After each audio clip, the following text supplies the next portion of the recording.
everyone, welcome. How are you doing?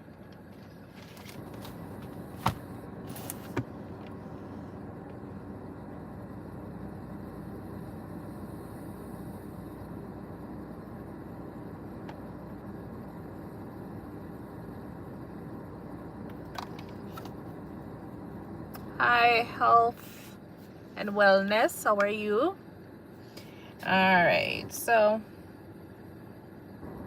if you don't mind, can you just say hi, whoever you are on the live with me here? Thank you so much for tuning in.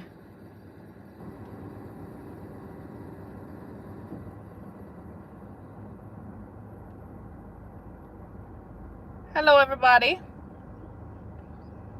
If you don't mind dropping a comment where you're from, that would be nice.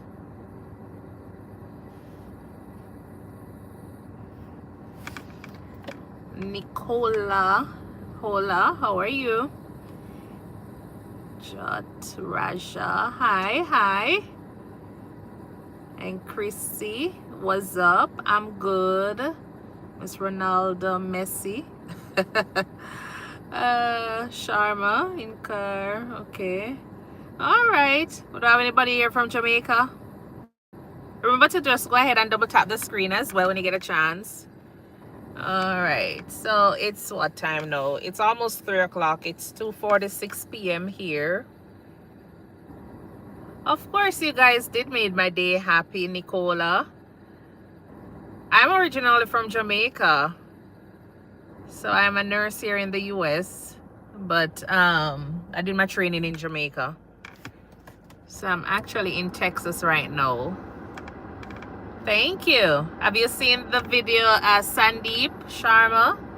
You should go ahead and check out the video on how I got my braids done. One love. John Smith. Yeah. Oh, remember to go ahead and double tap the screen, you know, guys. I do appreciate you taking the time out to be typing, but remember to double tap the screen as well. All right. Pakistan. Okay, I have my boss. I think he's from Pakistan. Yeah. Simpler. Okay. Anyone is in nursing? So this is a nursing channel. Well, I share just about, you know, a lot of information here regarding nursing, travel, and lifestyle, but my main focus is on nursing. If you're an international nurse wanting to come to the States, or I guess, you know, if you want to go to the UK, Canada, the process is probably going to be similar. So I do share a lot of advice on that or content on that. So you can always feel free to go ahead and ask any question and subscribe. I know some of you guys are busy, probably on lunch break right now, heading home, but definitely go ahead and subscribe to the page and see the content, and you can always ask any questions. And you can also follow me on TikTok as well. I'm on TikTok at ThinkNursing1, where I share shorter content as well, so just in case. Say Hindustan, Zimbabwe. Okay, I really can't call all of that now, Krish. Yeah, I remember as Nicola says, everyone go ahead, like and sub to her channel. All right, so remember to go ahead and do that. But how is your guys' day going? Hello from Ireland. Hi David, how are you? There's a Jamaican lady, a content creator. I think she's from Ireland. She's living in Jamaica right now. Patty Smith, say Wagwan Butterfly. Where are you from, Patty? You sound like, well, I'm not going to say because I know how we spell Wagwan. But where are you from? Oh, you're from India? Okay, I'm from Jamaica. Thank you so much, Cunningham's Law. Sweden. Okay, nice. Oh, you're from Tipperary. in Ireland. Okay. Yeah, I'm gonna reach out them places there yet. Hopefully one day I will be able to visit those places. Okay, Kate, you're from the US. Where in the States are you from here, Kate? Which is, okay. I bought some oxtail. Elle says, I bought some oxtail but don't know how to cook it. Who introduced you to oxtail now, Elle? Did they cut it up? Because the first time I bought oxtail here is the actual entire tail me get. It wasn't cut any at all, and that was a bit of a drama to get it cut up. So hopefully they did cut yours. Thank you so much for tuning in, Pratham. I'm not so sure about that question. Oh, so Patty is asking what my channel is all about. It's a nursing channel, but I share just about everything. Something to encourage you, motivate you, inspire you. I share just educational content for like nurses, nursing students, and international nurses. And just about you guys, you know, if you're not interested in becoming a nurse, but you just probably like something that you see on the channel, then feel free to go ahead and just be a part of it. And I want to do a charity as well, so that's also something that is going to be tied into my channel here. So giving back to different communities here in the States, but my main focus will eventually be in Jamaica. I want to give back to Jamaica. Okay, so Kate is from the West Coast. Okay, nice. Are you in nursing, Kate, or health field, any at all? Or you were just passing through? Visit the Rock of Cashel in Tipperary. Okay, David. I'm not gonna remember that right now, but definitely I'll think about that. Tipperary. Okay. Madam, may I know about the discussion which is being discussed herein? All right, Cunningham's Law, thank you so much for tuning in. We have no specific discussion going on.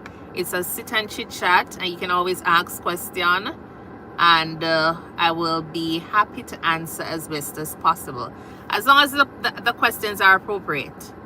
Because I know a lot of us, we tend to have so many questions on our minds when we come on the live that is not related to, you understand?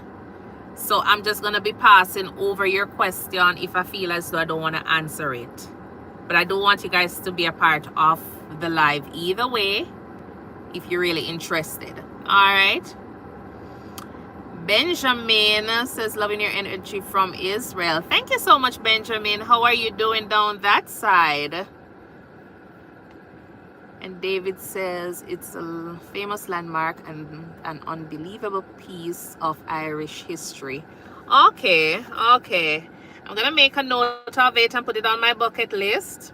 So that way, when I finally become a full-time content creator, I can come all the way down to Ireland and look at all of those history places that you've been telling me about. All right. Because I do want to travel full-time and do content creation, go around and talk with nurses. So I want to kind of hear what the day in the life of a nurse is, and just their experience growing up, what led them into the field of nursing.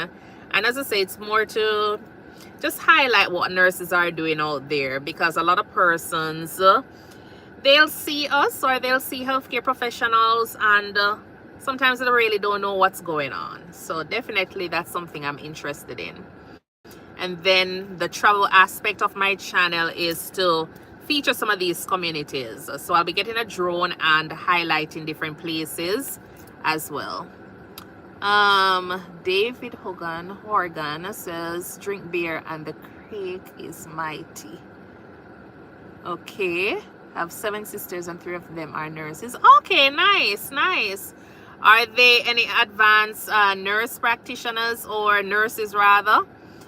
Or they're just registered nurses? Hi, Enoch. Thank you so much for tuning in. Thank you. Thank you so much. I'm the only nurse in my well, not my family. I have another cousin who is a nurse. The box says hi. Hello, hello, welcome. I'm doing well, Enoch. I am actually here just doing some charts. I was supposed to be going in for work, but well, that was earlier this morning, but I took the time off to finish up 4 charts that I have over the weekend. So yeah. Okay, so one is in psychiatry and qualified nurses. Okay, nice. I'm thinking about going back to do the psychiatry nurse practitioner program, but yeah, I'm kind of still, having second thoughts about it either way. Hi, William Rufus. You're from London, England. Okay, nice. Welcome. Thank you so much for tuning in. My uncle is currently in England. Okay. Hi, Viat GR. Thank you so much for tuning in. It is Jamaican. Where are you from, Peace Speaking the Truth? Yeah, this is Jamaican. A lot of people tend to always, confuse the two. I don't take any offense to it because, the Caribbean is good. Okay, you're from Miami, so you're eating up all of those nice Jamaican meals over there. And I'm here dying in Texas to get a really decent restaurant that has some really good Jamaican food. Okay. Hi, Viant GR. Hola. David says the psychiatry nurse fights her job hard, but she has learned to cope with it. Yeah. Okay. But does she do a lot of telehealth or no problem? Peace Speaking the Truth. Thank you so much for tuning in. Does she do a lot of telehealth services? Because that's why I would be doing, the psych nurse practitioner program because of the teleservice. Because I want to basically be able to work from anywhere. I don't want to be going in office, patients' home to see patients.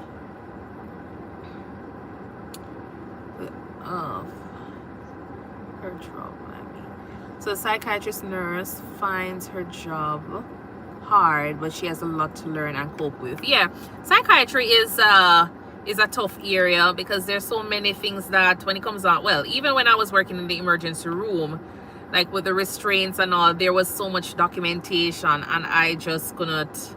Yeah, having a psych patient, it was easy, but there was just too much documentation that I couldn't deal with, honestly. Yeah, so that was just it. Okay.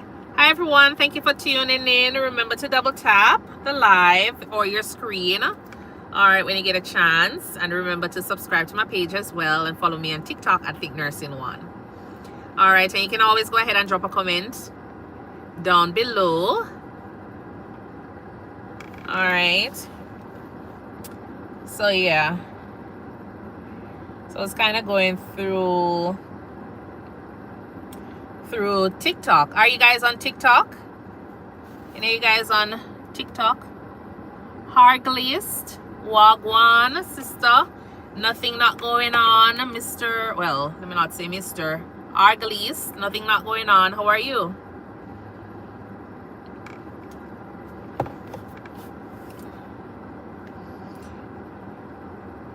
Yeah, so and I did post 2 videos today. I did post the one regarding I don't know if you've heard about the nurse who went ahead and did live streaming while she was doing some medication at work. So I kind of did a video regarding that. Hi Jamie from England. I'm from Carroll, England. Okay, how are you doing today? Hopefully one day I'll be able to visit England. I'm kind of, not into the cold though. I hate the cold. So I don't know if I'm just going to be going there for a short while, but not for any long visit. Yeah. I was in Maine for a little bit and that was enough. And Maine was very close to Canada. That was enough for me to experience and know that the cold is not something that I will tolerate. So definitely. Okay. So it's kind of going through TikTok. Are you guys on TikTok? Any of you guys on TikTok? All right, when you get a chance, and remember to subscribe to my page as well and follow me on TikTok at ThinkNursing1. All right, and you can always go ahead and drop a comment down below. So yeah, so it's kind of going through All right.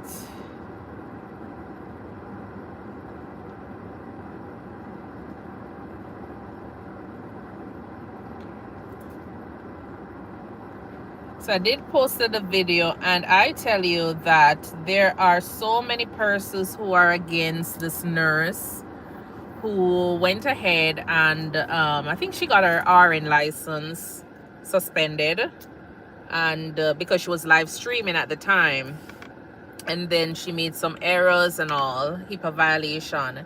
But I was told that her LPN license is still active.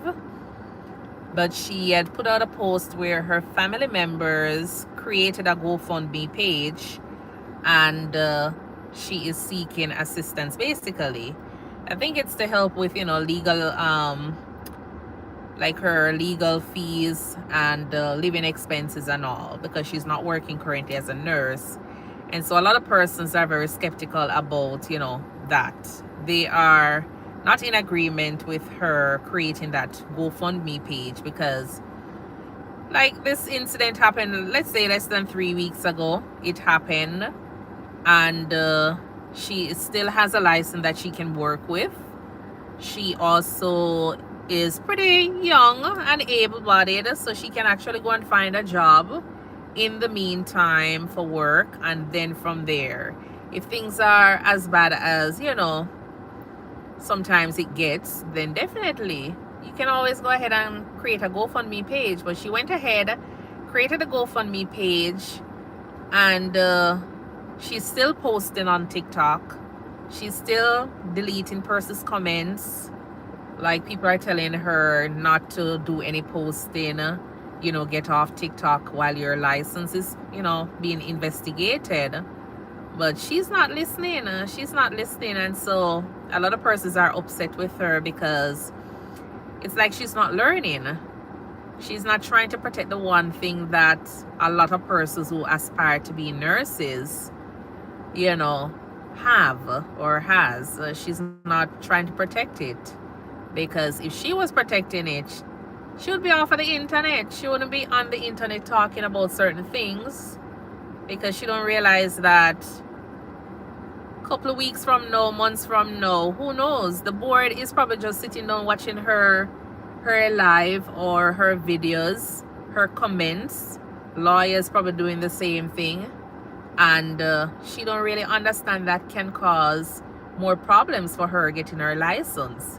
She don't know whether or not the board will go ahead and use her as an example, because as I say, you're never too old to learn.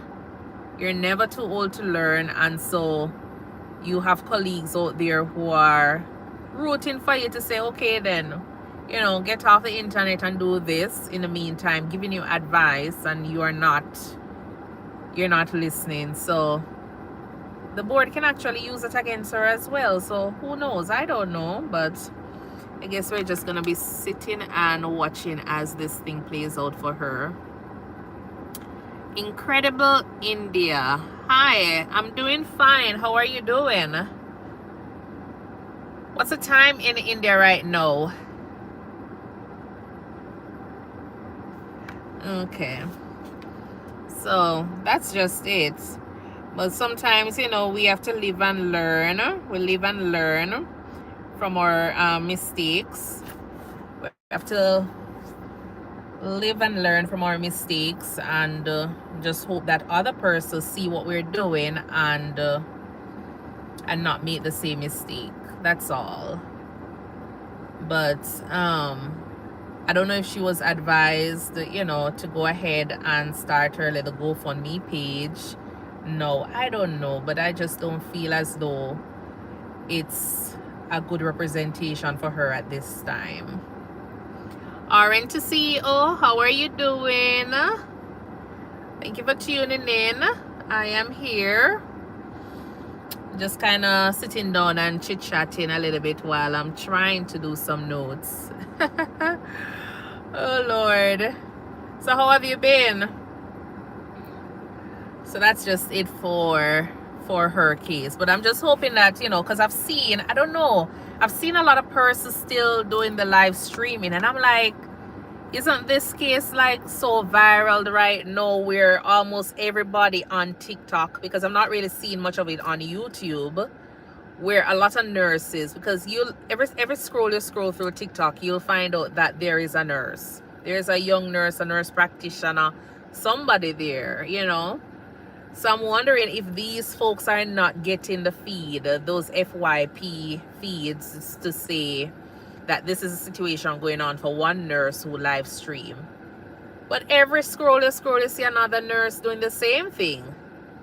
Doing live streaming while at work, medicating patients. And I'm like, we're not learning. We are not learning. I don't know if some of these nurses were handed their degree or they miss out some classes. I don't know. But they're just not learning. Yes, I am doing well, RN to CEO. Thank you. I am doing well. Family is doing well. Yeah. How about you? Hi everyone, welcome to the channel. Remember to double tap. And if you're on TikTok, remember to follow me on TikTok as well at ThinkNursing #1. Alright. ThinkNursing 1, where I share shorter content. I'll try to upload them on TikTok, on Facebook, on YouTube here as much as I possibly can. Alright. But definitely check out that page and follow along. Alright. But yeah. But that's just a situation with a lot of the nurses. I realized, no, I don't know if it's just a thing where everybody's trying to see who can lose their license first, you know. So they just decide that, all right, I'm gonna go on live and broadcast, show what I'm doing.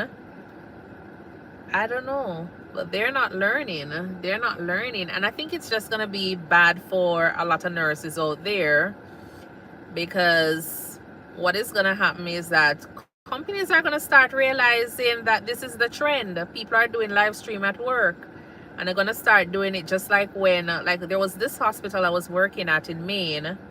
We had to put the walkie-talkie in like the Pyxis, and you have to go in and just like when you're checking out a medication or you're pulling a medication, you have to be doing the same thing to get one of those walkie-talkie, because the walkie-talkie costs almost, let's say, probably like say $200.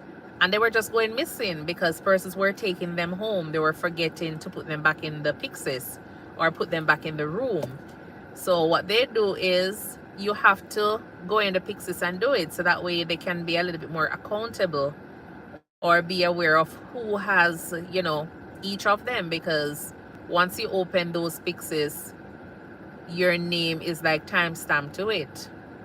So I don't know if they're going to start doing something like that with persons on their phones. So I just feel as though this is going to be very, very bad in the next upcoming months with, what is here?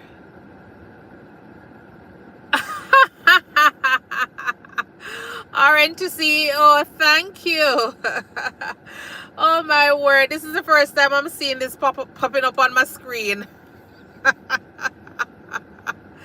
Lord of his mercy.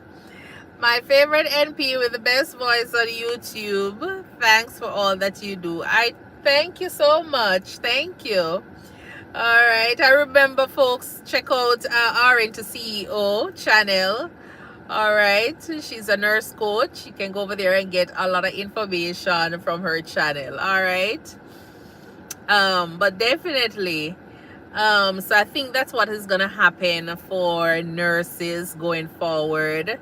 We're not gonna have, I don't think we're gonna have that much of a freedom anymore when it comes on to this phone at work, because if we're violating so many things. Thank you so much. If we're violating HIPAA, if we're doing live streaming at work, if we're making medication error while we're live streaming on the people them job, I just feel as though that is what is going to happen. They are going to take away those privileges and say, yeah man, I don't want to see one phone on the desk. I don't want to see anybody with any, you know, earbuds in, nothing at all, because they're not going to trust us anymore. They're not going to trust us anymore. And it's the same thing when it comes on to our patients. Our patients are going to be there wondering if you're doing a live stream while you're caring for their relative or for them. And that is just bad. It's not going to only represent, show a bad representation of you, the nurse, but for the department, the hospital at large, and the profession. So it's just going to make things look bad for, the nurses out there, because there are some people who, they want to be content creators, they want to be content creators, but they're not going to use the content in their work environment to create their videos. They're not gonna use it, or if they do use it, I don't think they're gonna be doing live feeds, or expecting to be just doing live in order to create the content. They have to spend extra time away from the hospital, from the patient's room, the bedside, to create additional content for the channel. And I think that's the problem as well.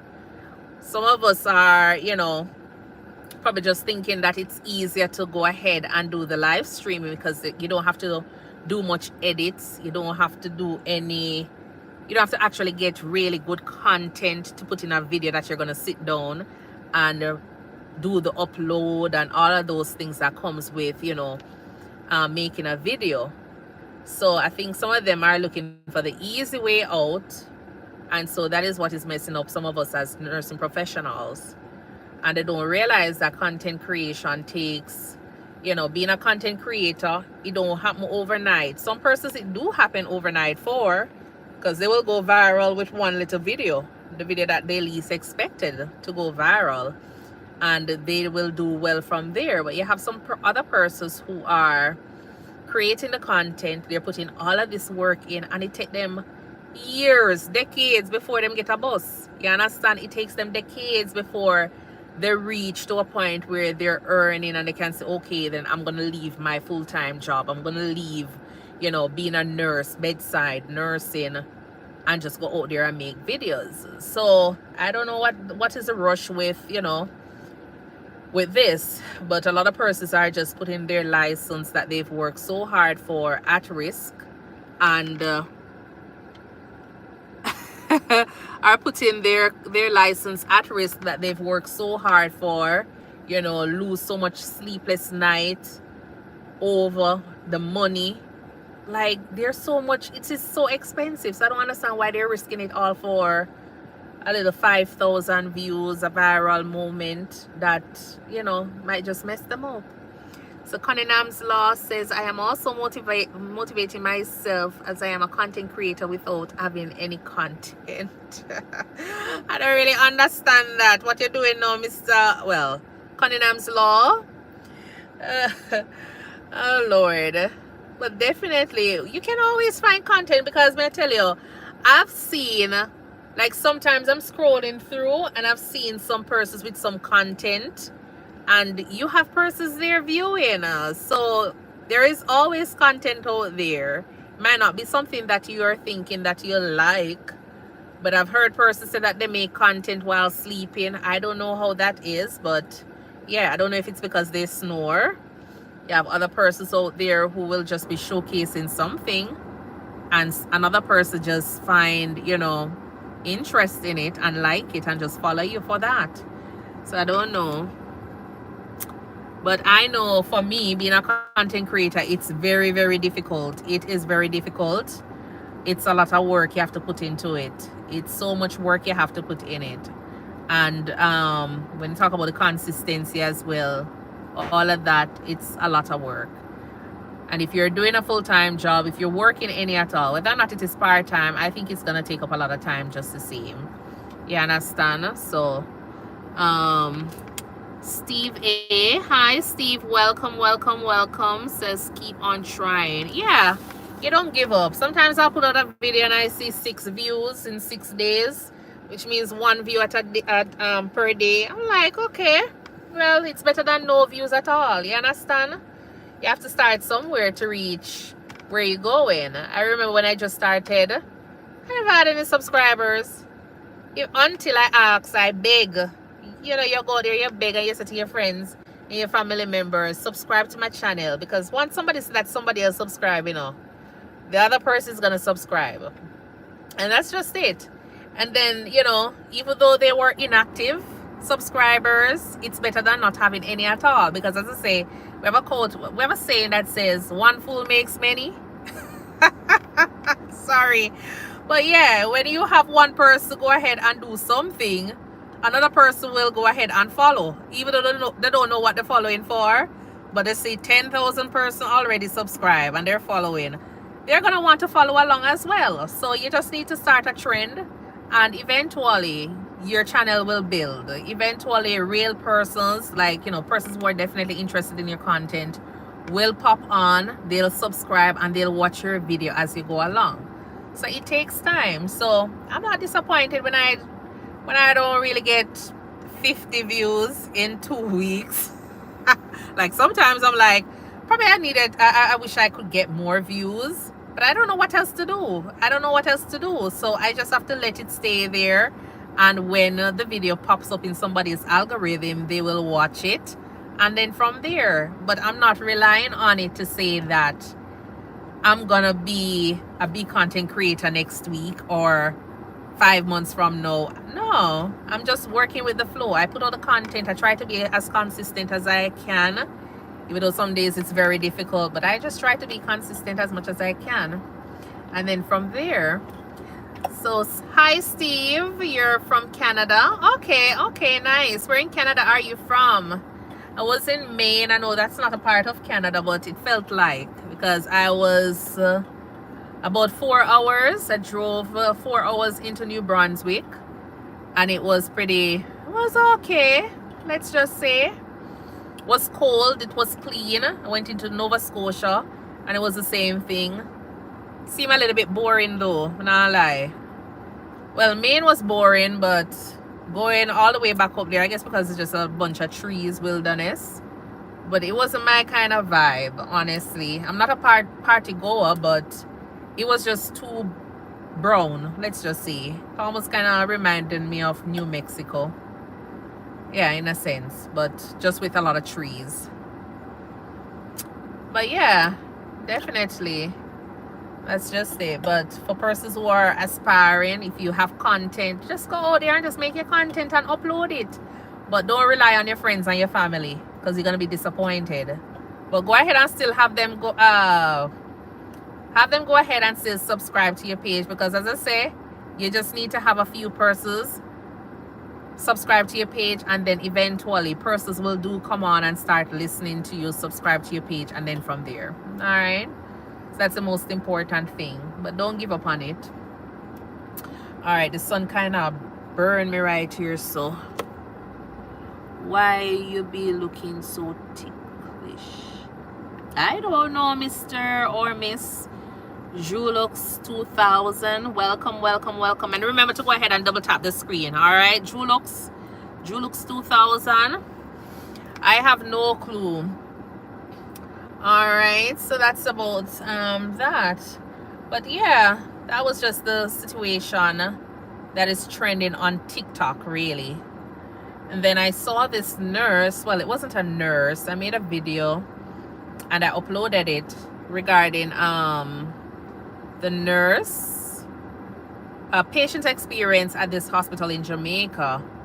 And that's the thing, you know, a lot of persons always come and they just vent a lot of times, and they just make it seem as though, yes, we know that healthcare in Jamaica is very, very bad, but it's always the nurse, it's always the healthcare workers, let me just say. But nurses, we get blamed for everything. We get blamed for everything. Them going at the bathroom and the bathroom not clean. The nurses get it. Nobody's saying it's the, you know, the housekeepers. A nurse, the Marcus. You understand? They go for the doctor's appointment, and, you know, the doctor is late, and the nurse I get the cussing. So she went into the hospital for a high-risk pregnancy clinic, and she was complaining that they messed up her number in terms of she's supposed to go ahead and you know, in Jamaica we don't have any electronic, like, you know, medical record. Everything is just paper charting, and so a lot of times it's a little bit difficult because, you know, dockets, we call them, folders, they get misplaced sometimes. And it's not like, say, we just randomly put a folder over this side and misplace it. No, it's not like that. Sometimes things do happen beyond our control, But for her, it was a case where she got a ticket and they never get a chance to call her number in time. She was there for probably like 4 hours and she got upset, and you know, it just continued. And I think she had an encounter with someone and they said something to her. She didn't like it, and that was just it. Hi Bernard, welcome, welcome, welcome. Thank you so much for tuning in. So she was upset about the whole situation. I'm gonna move from here. She was upset about the whole situation, and she came online to say that it's the worst hospital she has ever been, the public hospital. But we already know that the public hospital in Jamaica, you know, we just work with what we have. And I think a lot of times people look at it to say that Scan, your sunglasses is too big, it's not suitable for you. Thank you so much for tuning in, Eunice. All right, welcome to the channel where it's all about nursing, travel, and lifestyle.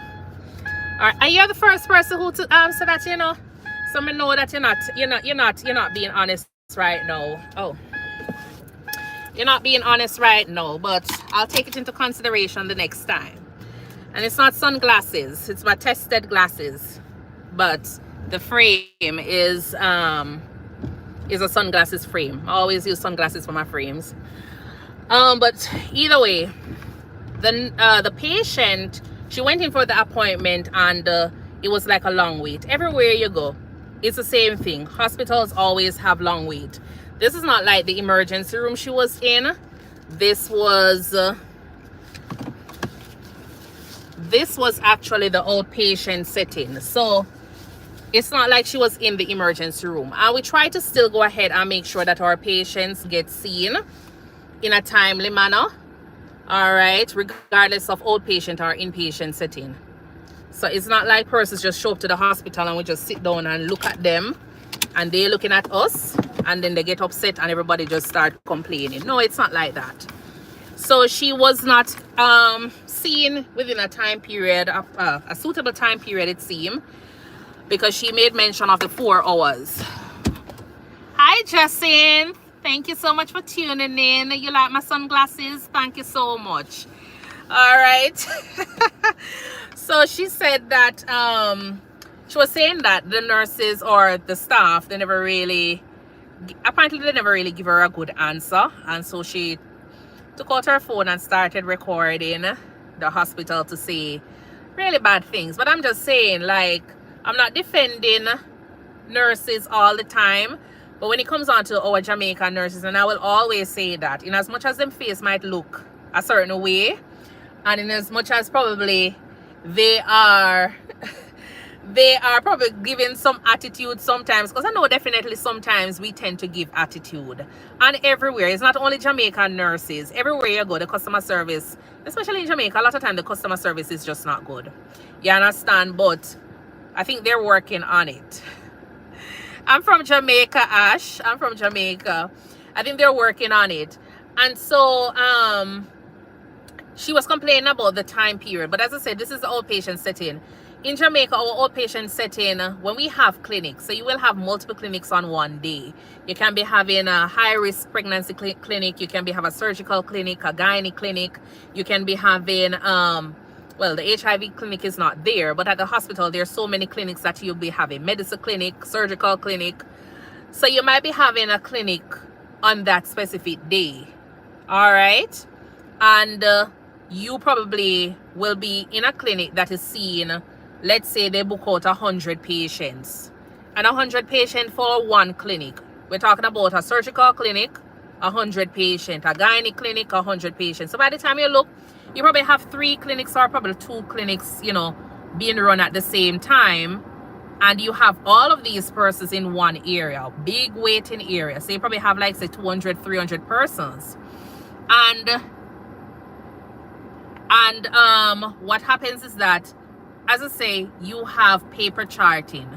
So when you go in, you get a ticket. It's not first come, first serve. For the outpatient clinics, sometimes this is first come, first serve, but sometimes they have some patients, especially your high-risk patients, or for the pregnancy, depending on what's going on, sometimes they will get them seen a little bit faster than the other patients in the same clinic. Because even though, yes, everybody is high-risk patient, you're going to find out that you still have to do a little bit of a prioritization, because not everybody come there and they are, let's say, 30 weeks pregnant. Not everybody. You understand? So you have to make sure that you're still prioritizing. If you have a diabetes clinic, you're still prioritizing your patient.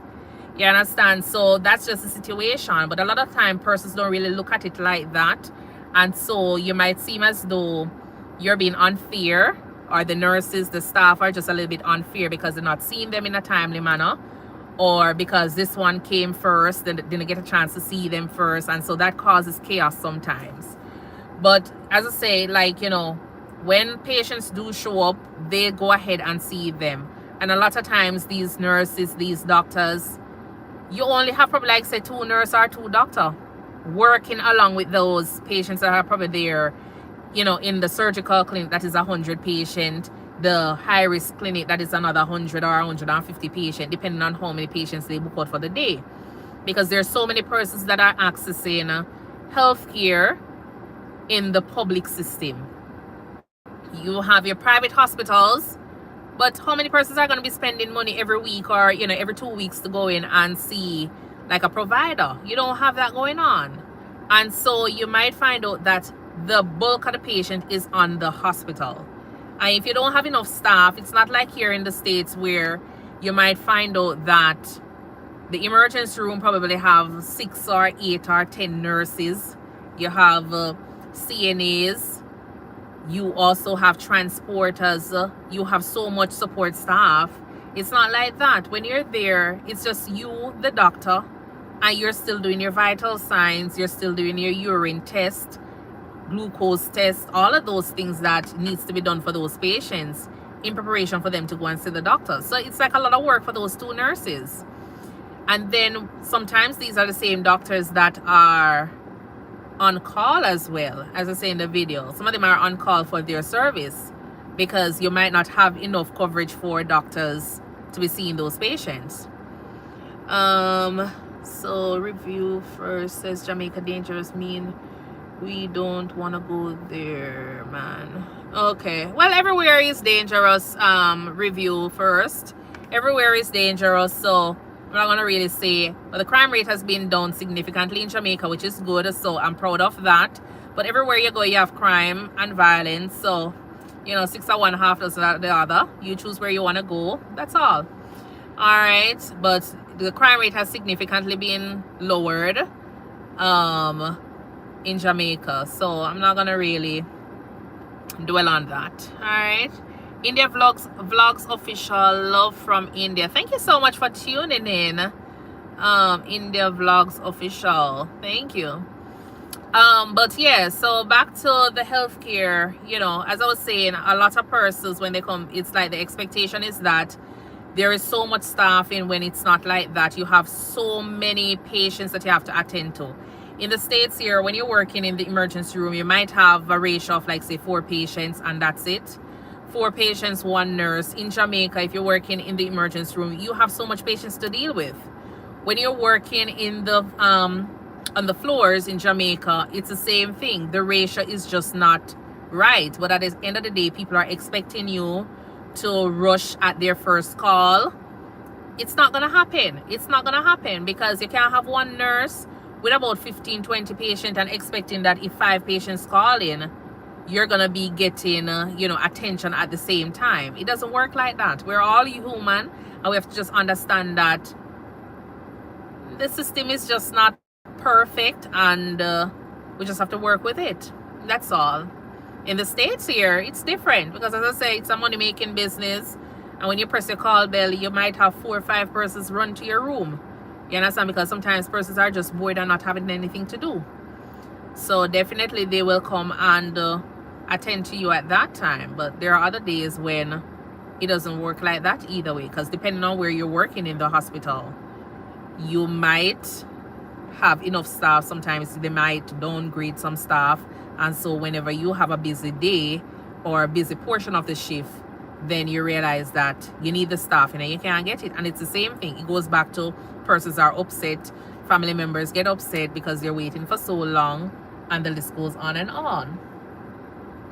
Hi everyone, welcome, welcome, welcome. Remember to double tap the screen. You can always go ahead and leave a comment. All right, ask any question. I'm a nurse. I also do house call visit. That's what I'm supposed to be doing today.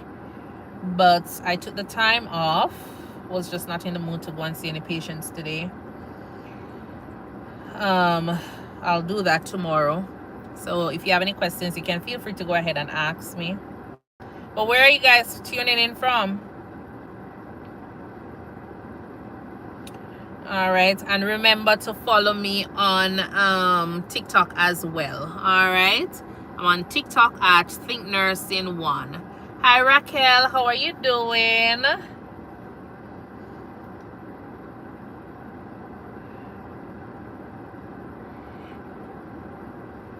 Yeah, so that's about it.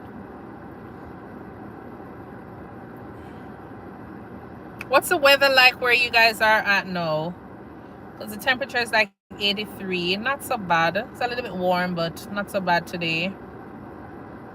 Yesterday evening was like almost, I think around the same temperature it was yesterday. But it wasn't that bad.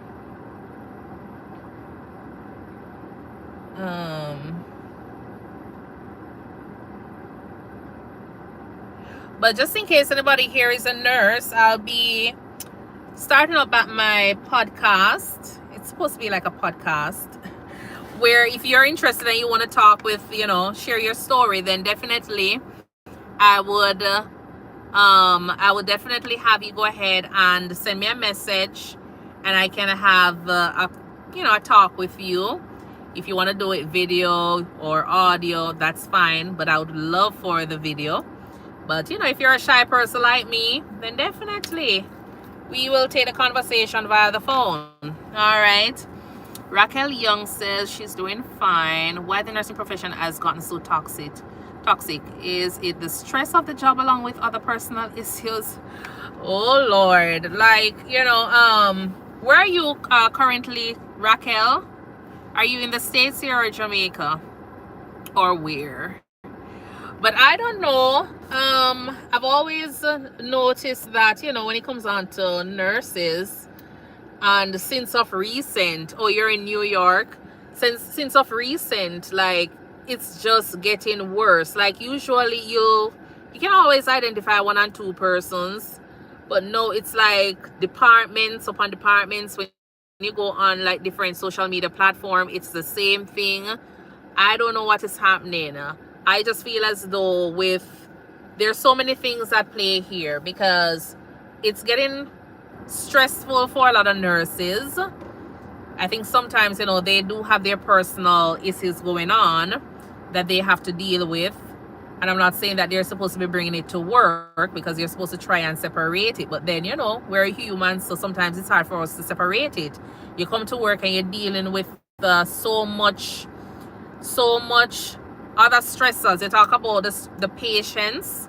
You're talking about the patients, their condition. You're talking about seeing patients dying. It can be a case where you're not happy with the care that is being provided to patients. When you talk about the fact that the disrespect from our patients that are there or their family members, and then you're not getting the backing with management or administration, all of those are things that are kind of rubbing the nurses the wrong way. And then sometimes I think they're looking at the pay, because nowadays I see a lot of persons discussing their rates.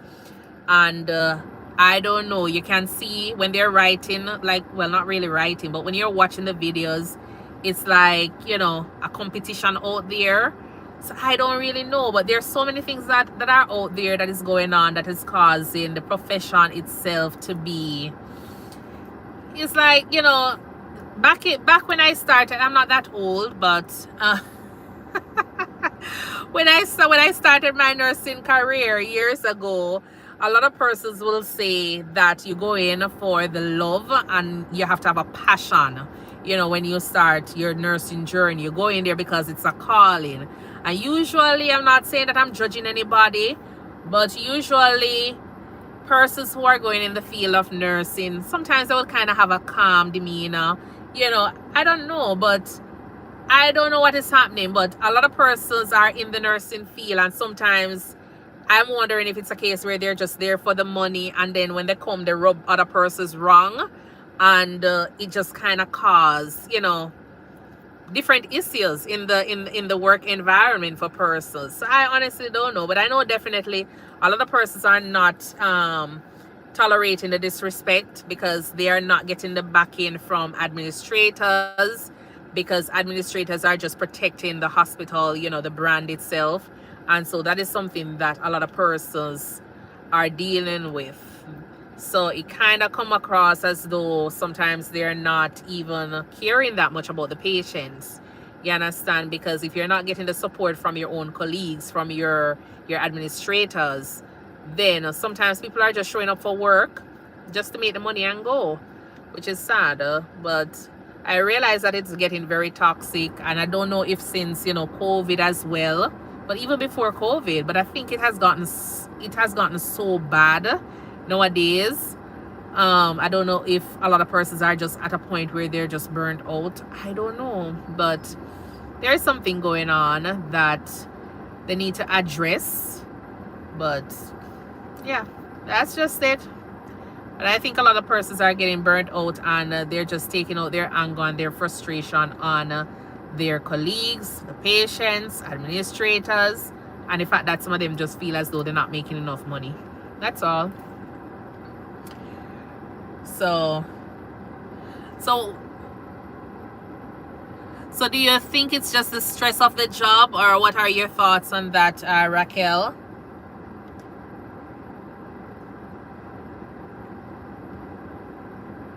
Because ever since I moved to the States and I started working as a nurse, yes, it was hard working in Jamaica as a nurse, and I enjoy working in Jamaica. I enjoy my experience that I got in Jamaica. Yes, I wish I had a lot of these resources back there then, but then when you get here, it's like you feel as though you're kind of slipping out.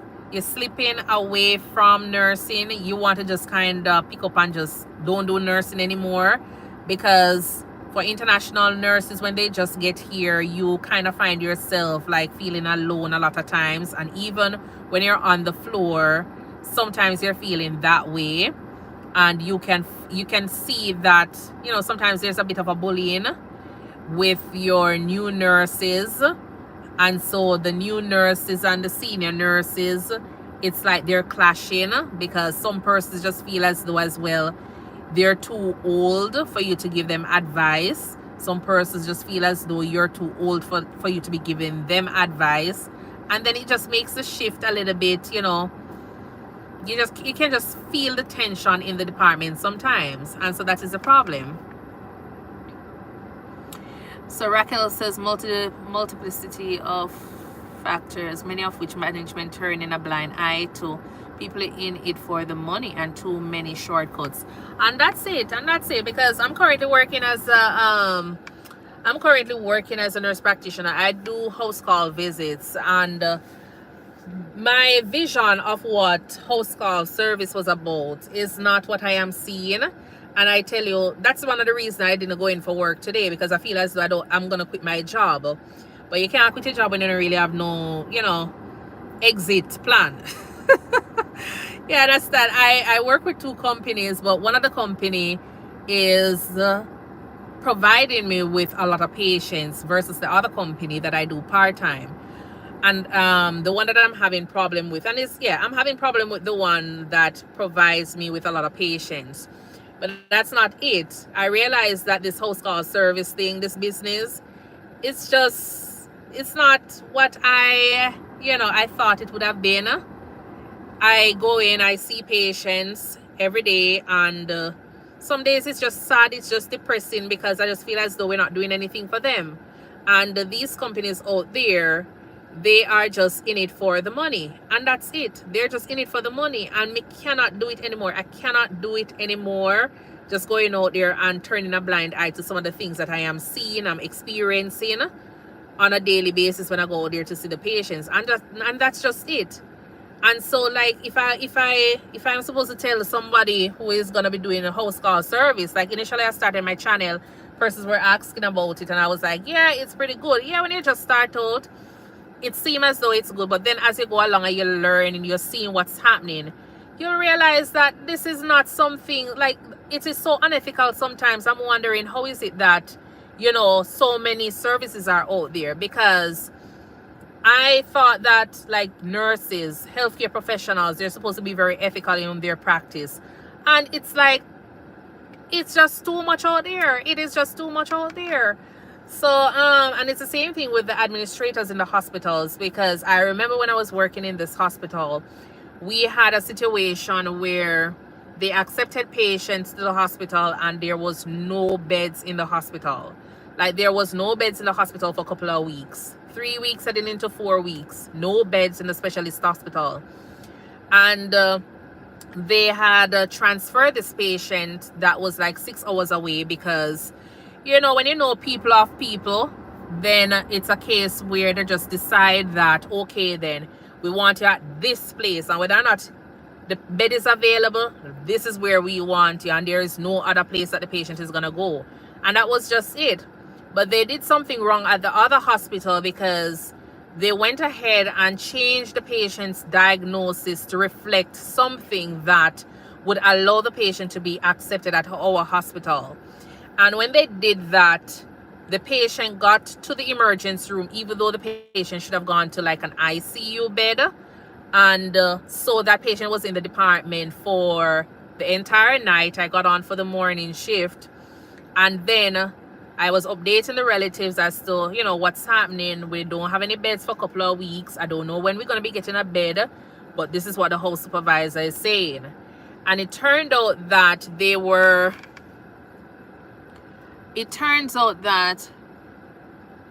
oh yes dear, I know, when you voice your opinion, you get labeled as a black sheep and the bully. Definitely. And that's how I ended up leaving that hospital. Because even some of the nurses, like, sometimes I'm wondering if they're not thinking or they're just lazy. That's just it. A lot of them were just lazy. And when you go on for a shift, nobody wants to hear that, oh, Stacey's at work, because they're going to be like, oh my word, gonna have a lot of work today, we're gonna get a lot of admission today. It's not a matter of a lot of admission. If the patients are admitted, the patients are yours. So I don't want anybody to tell me at 3 o'clock in the evening that night shift, which starts at 7 o'clock, is going to come and take the patient. That's 3 o'clock. I'll give you 30 minutes before your shift ends to, you know, sort out yourself. But you can't tell me at 3 o'clock that you're not taking any admitted patient. That don't make no sense. It's like me saying at 3 o'clock we're not seeing any more patients in the emergency room. Even if the patient comes at 6:55 and the shift ends at 7 o'clock, we still have to go ahead and see patients. You understand? So I don't really understand why it seems as though it's so hard for us to take report, get the patients in bed, and we go around and we just lie. It don't make no sense, because at the end of the day, this is causing problems for a patient. Yeah, it's causing problems for a patient. And so when you speak up, if you don't smile too often, me know me laugh a lot, you know, but I'm just saying, if you don't go and say, well, nurse, you know that we're going to hold on to the patient until 7 o'clock, until the next. If you don't do that, it's like, oh, you are the worst nurse ever. Because guess what? You're giving them work to do. And they don't want it. When I was in Jamaica, whenever you solve this problem, bed available, patient go to bed. You understand? It's not a matter of, oh, you have to wait until night shift come on. And then by the time you look, 7 o'clock come, night shift is here, they're going to tell you, oh, we're just getting report. 8 o'clock, they're still getting report. 9 o'clock, they're still getting report. 11 o'clock, the patient's still in the department. And if you do say anything, oh, nurse, you're just being too pushy. Like, I don't really understand that. So at what point do we hand off the patient? You understand? But I was saying, regarding that patient that we had, that they transferred into the hospital, there was like no beds, and so that patient was in the emergency room for almost 2 days. Remember, that patient was supposed to go to the ICU. That patient was in the department for like almost 2 days, and it turned out that there was a doctor who was related or married to the daughter of the patient, and he called And he was like, why is the patient not in ICU? And we're like, well, the patient didn't got transferred to ICU. The patient got transferred to the emergency room because, as they've said in ICU, there was no beds. So they declined that patient. But the other hospital that was transferring the patient went ahead and changed the diagnosis to make it something that was appropriate for the patient to be seen in this hospital, and made it a diagnosis that was able to come through the emergency room, which shouldn't have happened. And so it turned out that the patient was there. I updated them, everything was fine, you know. And when he called, he was like so upset, shouting on the phone. But I'm the kind of person, I know I probably sound like I have a tone, but I am very passionate about what I do. You understand? When it comes down to patient care, I take good care of my patient. Whether or not it's a homeless person, once it's a patient, I'm going to give you the best care. You understand? Because I don't know when I'm going to be in that bed. And so the gentleman was like, you know, just shouting on the phone. So anyways, I put the phone on speaker so everybody else could hear what was happening. And I was like, you know what? He's going to give me all of his credential. I'm this doctor from X and this and whatever. I'm like, okay. So I just let him just continue talking. And when he's finished, then I say, okay, no problem. I will let you speak with the whole supervisor, because I never had anything else to say. I am the one that is accepting patients to these hospitals. You understand? The hospitals have their rule in place, and this is how they do it in order to make money. So I'm going to leave that up to whoever is in charge of the hospital. So when we reached out to them, she said not to call whatever, and not to call back, and not to answer any calls from that number, because they were going to deal with it. Because even the whole supervisor was like updating the relatives to say, this is the situation, we don't have any beds, you're going to be here for, you know, probably the next day. And the problem was that because they were transferred from another hospital to our hospital, the host call supervisor had suggested that we can go ahead and have the patient transferred to another hospital. So, you know, that is the part that is a problem, because they're just coming from another hospital, and then to hear that we're going to have to transfer them to another hospital is not me, so you know, it's the host supervisor. They're the ones who know where all the beds are, and she's the one that is saying this is what we're going to be doing, because there's no bed for the rest of the day, nor for probably the rest of the week, because we haven't had any beds for like 3 weeks heading into 4 weeks. So that was what made him so upset. He went ahead, and that's what I'm tell us, you know, like, persons, they're so disrespectful. It's not only patients alone, but even our own colleagues. Doctors, very disrespectful to their each other. It's the same thing with the nurses, because this doctor went ahead now and started calling the house supervisor, calling like the doctor, who he wasn't even the one who accepted the patient to the hospital. He's just working to admit the patient. And he was calling and texting and cussing, because, you know, after a while, doctors, they tend to have their, you know, the numbers of each other. And that was just it, until they got so annoyed in the office, they had to call the person who was on call for administration to say, hey, come and clear this up, come and deal with this. And the administrator, she came down and she only said hello. At the time, it was like me, I had another colleague, two other colleagues, and a nurse that was orienting, and the doctor. So about 5 of us was at the nurse's station. She came down and she saw us at the nurse's station, and she was like, hi, where is the patient? We had like 3 patients in the department, and the department was very small because it's like a 5-bed hospital. So I was like, well, the patient is in that room, and I pointed. I never know that when I point, that's a problem. But anyways, everything people, you see, whenever people are in the, you see, whenever they get in the backlash, or whenever, you know, people are calling them out, they're going to use every single thing to try and make it seem like you, the nurse, is not the doctor, you know, because you never hear the doctor wrong yet. You understand? I've been on bashing the doctor or anything, but just I tell you, say, you will never hear a hospital say that it's a doctor's fault. It's always going to be the nurse's fault. You understand? But anyways, I never know that I can't point like this. It's a crime. And so when she came, she was like, oh, where is whatever? I said, oh, the patient is over that side. And I pointed at the room. She went in, fair-skinned lady. She went in and spoke with the relatives at the time. And she came back out. When she got out, the lady was like red. I don't know if you've seen a crash cart, but she was just like so flushed. She was in there for a little while, but I don't know what the conversation was about. And It was just too heated for her. But when she got out, she was so pink. But she was like, okay, she needed a chair. We never had any more chair in the department because like this hospital is so small. 5 beds, 5 chair, five stretcher. That's it. They never really give away anything else. You understand? And so each room had their own. And it's not like the rooms are very big. The chair we had in that room we had 1 chair in each room. And they had 1 relative in that room. So it turned out that, hi master yourself today. It turned out that she wanted an extra chair. They wanted an extra chair, but there was only 1 chair in the room at the time that had a bag on it. And I did say to the patient relative, given the fact that, the department is not so busy right now, and your relatives are driving all the way 6 hours away from wherever, they live, to come and see the patient, I say, we can accommodate them at that time, but we can't accommodate 5-6 persons in 1 room because the room is like so small. When you put a hospital bed in, you have a chair, you walk in sideways like a crab. Plus, you have a patient that is on BiPAP. There is nowhere to hold 5 relatives in a room. And I did explain that to them.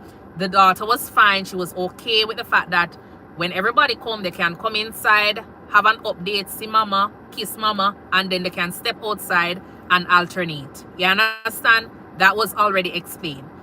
So only to find out that after, when this lady, the administrator on call went in and she saw the patient, heard what they were saying, because this is not nursing problem anymore, this is a facility problem, company problem this now. So when they went in and when she went in and had a conversation regarding whatever, because everybody was now cussing her because they're saying that they thought they were going to ICU, but for the last 1.5 day now, they're stuck in the emergency room. And when you're stuck in the emergency room, it's not a matter of you're stuck in the emergency room just holding a bed, You see the same test that you did at that hospital over 6 hours away. It's the same test they're doing in the emergency room, because guess what? As I say, healthcare is a big business, and nobody know business about the fact that you can walk with a CD and we upload your CT scan result and we look at that. It's not like Jamaica where you walk with your CD results and your blood test result and you can say, okay, then this is a test I had done today. No, 6 hours ago you did the test. 6 hours away from the time you had the test done, you're going to be getting the same test again in this hospital, because different hospital have different bill. You understand? And that was just it. So they went ahead and did a full workup again of the same thing that the patient had done at the other hospital. And so now this patient is incurring an additional emergency room bill for all of these visits. Not for the visit, but for the 1 visit, but all of the tests and everything that we're doing in the emergency room, they're doing it because on the computer system, it needs to be there as well. So, this patient has an emergency room bill at Timbuktu, and then at this hospital, they have another emergency room bill, and the patient don't reach at ICU as yet.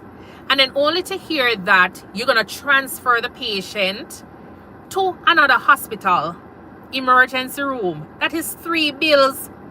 3 bills, and none of these hospitals are related, meaning it's the same. One hospital is not affiliated with the other. So it's not like you can say, okay, then I see you at this hospital A, and because hospital A and B is with the same company, we're going to pull the results from there. You send them to a different hospital again.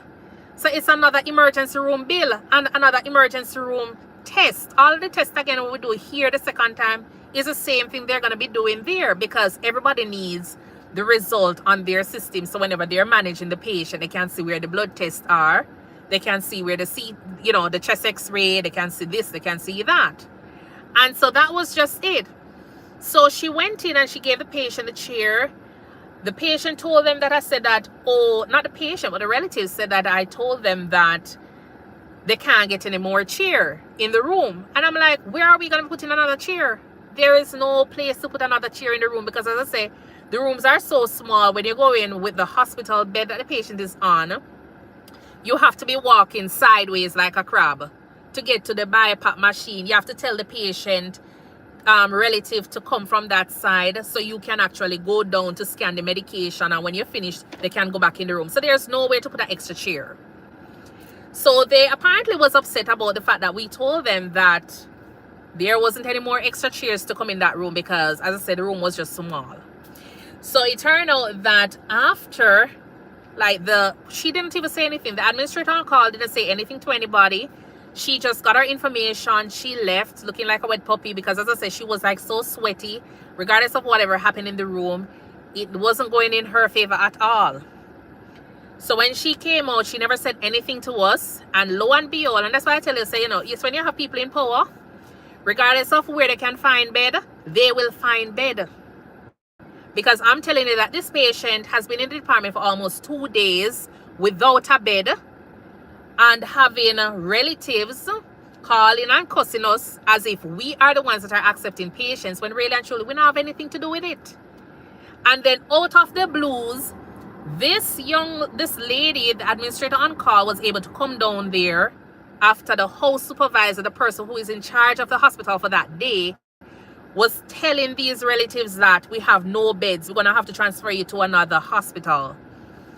So after we've been telling the patient and their relatives for the entire day, almost 2 days, that this is the situation, out of the blues, you have the administrator on call come down there, get her a little cussing, and then she left, and 15 minutes later, oops, a bed appeared. Then it seemed as though it's the emergency room nurses now that weren't, you know, sending the patient to the floor. So it turned out that like probably 2 days, because I went ahead and did a report. And if you're a nurse and you're watching this, I always tell people, if you find yourself in these situations, always go ahead and do an incident report. Always go ahead and do your incident report, because you can always have it for future reference. Even if nothing don't come out of it, just go ahead and put in your report and print it out and have it for your safekeeping, because these are the things that will come back and haunt you. So I went ahead and put in the report about what had happened, because this never really made no sense. Because it's gonna seem as though the 3 nurses that were there, the 1 doctor that was there, the house supervisor that was there, wasn't doing anything. And that's why I tell people, document. Every time you talk to a patient relative, if you tell them, say, no bed is available, go ahead and write it in your notes. If the house supervisor said no bed is available, write it in your notes. And that's why I don't really understand, like, at that same hospital, like, you have so many nurses that were working, and the patient could be so sick, like, you know, they're ready to kick the bucket. They're so sick, and I haven't seen a sentence sometimes to say, this patient is intubated, this patient is on a drip. And I'm like always saying, how is it that you can be taking care of a patient for 8 hours, 10 hours out of your shift, and you don't have 2 sentences regarding the status of your patient? How does that look 2 weeks later, a year later, when you need something to reference? So documentation is very, very good. So anyways, I documented all of that, and it turned out that it was the day now for my evaluation. So the next day was my evaluation. Mark you, we had a supervisor that was passing through, that was doing, like, you know, a travel assignment, and she was like a sweetheart. She's like a replica of myself, let's just say. And when I was talking with her, and I was like explaining certain things that I didn't really like about the department, if she could try to see if they could improve on it, because it's like, you know, sometimes you're talking to some people and it just go on deaf ears. They don't really understand, or I don't know if they don't really understand their role. I don't know what it is, but I'm not being disrespectful or anything, but that was just how I saw it. You understand? That's how I felt at the time, because when this travel nurse house supervisor was passing through, you could see that work is being done. If she said jump, people jump and get things done. You understand? Things were being done, and everybody did just seem happy with her. But when it comes on to the others, it was like more of a struggle. You always have to try so hard to get certain things done. You could be doing something good. It's like they always find something to say. Well, you know that you never did this part. You know them kind of people there? Yeah, man. It's like them find a needle in a haystack. Most of the time. What is the big problem? The big problem is fixed and they don't realize it. Them always gonna find something now to make it seem like you never did a good job at something. And that was just them. The other one that was a traveling, she was the decent one. She's the one that's supposed to be in charge of the hospital as far as I'm concerned. Because she seemed to know what she was doing in terms of management. And so like we had a conversation and you know, that was like the day before. The next day she came over early in the morning and we had a conversation. She was telling me that, you know, regarding what other colleagues were saying regarding working alongside with me, and when I'm there, this is how the department feels. And never really feel as though they're under any stress regardless of how busy the department is, because that's how I am. I am just like an organized person. I don't like chaos. And I guess with working in Jamaica as well, I know a lot of persons probably will be like, oh, but in Jamaica, yes, when you're working in Jamaica, you come to America and start working, it's like it gets a little bit easier for us here in the US. Because in Jamaica, when you talk about you're on a floor and you have 50 patients taken care of, and it's taken care of, and it's only 2 nurses. You're doing your dressing, catheter, suction, you know, you're taking care of those patients. We're not saying that we're doing a good job or the best job at it, because we need more support. But I'm just saying, because you're already under the pressure, not only when you start, you know, working as a nurse, but from nursing school, how they train you. It's like a critical thinking skills just, you know, up there. You're just thinking, you're always like on the go. So when I got here, it was like the same thing. It's kind of felt like I slowed down a little bit. But when it comes on to like that rush, because our emergency rooms are always busy, it's always packed. And it's not packed with like a bunch of cough and cold and arthritis pain. We're talking about motor vehicle accidents, your stab wounds, your gunshot wounds. So it's like you're always on the go. You don't have any bed. You have to try and figure out who you're taking out of a bed to put somewhere else to accommodate somebody to resuscitate them. So it's like you're always thinking ahead. And that was just it for me. So when when she was like explaining, like, you know, the review, when she speak with other persons regarding their experience working with me, she was just kind of telling me, and she was like, oh, blah blah blah, we needed to do this and we needed to do that. And I was like, yeah, I'll probably think about it, but I never really want any extra role, because if you're a nurse here, you probably realize that when somebody asks you to be like a charge nurse or something like that, you don't really pay no extra. You only give you more headache. It's just like a lot of headache to do all of those things, you understand? And then it's like some places, depending on where you're working, you have to be the kind of person that is like the yes nurse. If they said jump, you just have to ask how high. You can't question anything, because guess what? The upper head say it, you understand? So your opinion sometimes, it doesn't count, and you just feel as though you're just in a position where you're just like a robot. I don't want them to kind of work there. I want to be able to express and advocate for my patient and my staff, and that was it. That place, I think someone could have worked there in that capacity. And so I was like, you know, me work as my regular RN until I figure out what was happening. And so it turned out that while I was there that day for my evaluation, so the supervisor, it wasn't the one that I tell you that is more like me. One of the other supervisor, she said that, oh, this is your evaluation, blah blah blah, everything looks fine, except that, you know, some of the nurses, they don't like the fact that when I am there, I am calling so often to get the patients to the floor. So I'm like, you're really gonna talk about that? You're really gonna bring that up? Me say, what is it that they don't like? Is it a case where your nurses, me say, you guys need to talk with the floor nurses, because I can't understand how you're gonna come and talk to the nurses in the emergency room about the fact that when I call the floor to say we have an admission at 3 o'clock. 6:45, I'm supposed to be still debating with these nurses on the floor why the patient needs to come to the floor. I'm not supposed to be doing that. If the patient is admitted, I only need to give them 30 minutes. 30 minutes, and some people say that is just too much. I've worked at hospital, as soon as the admission order is in, the patient gets transported to the floor, because the nurse is on the floor. There's something like a trigger the nurses on the floor automatically sees the order, and if they have any question, they just call you and ask you, is there anything concerning for this patient? Yes or no? And you're gone.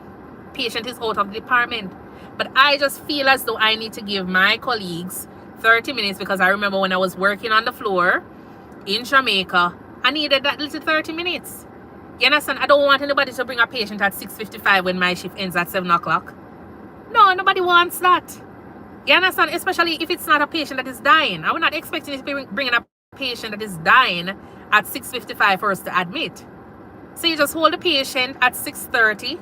If the place is like, you know, like so packed, then definitely I would say take the patient, put the patient in bed, get vital signs, and the patient can chill.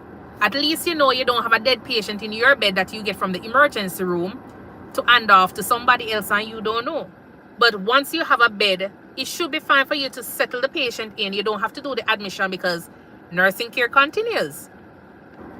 So it turned out that she was saying that, you know, the nurses had a problem with that. So I say, okay then, anything else? Because I don't really understand why is that something that you're going to be talking about when you should be trying to defend us in the emergency room. Because 3 o'clock, 4, 5, 6, 7 o'clock, 4 hours, trying to give a report to a nurse on the floor to take a patient from the emergency room, that doesn't look good. We're not operating a morgue in the emergency room where we need to be holding on to patients. These patients are alive and well. They need to go up to the floor to continue their care, because the emergency room has come to a decision that this patient needs to be admitted, so the patient needs to transition. Sometimes you will call the floor and you'll be like, oh, we realize that this bed is clean. They'll tell you, oh no, the bed is dirty. And then to make it, you know, when you say things like that, you're making it seem as though the housekeeping staff is not doing their work. You understand? And if you're going to have two persons going to office, a housekeeper and you have a nurse, 3/4 of the time they're going to believe the nurse. Just like when you have a doctor and a nurse, they're going to believe the doctor. You understand? And it's not supposed to be like that. If the housekeeper says that the room is clean at this time, and they mark the room as clean at this time, how is it that 2 hours, 3 hours later, you're still saying that the room is dirty? And so they never like the idea that I took the time to walk to the floor to see for my own eyes whether or not the room is clean or dirty. And when you call them out and say, well, the housekeeping team said that this room has been clean from when, because you can see on the tracker that it has been clean, then they're going to be like, oh, it's an oversight. You understand?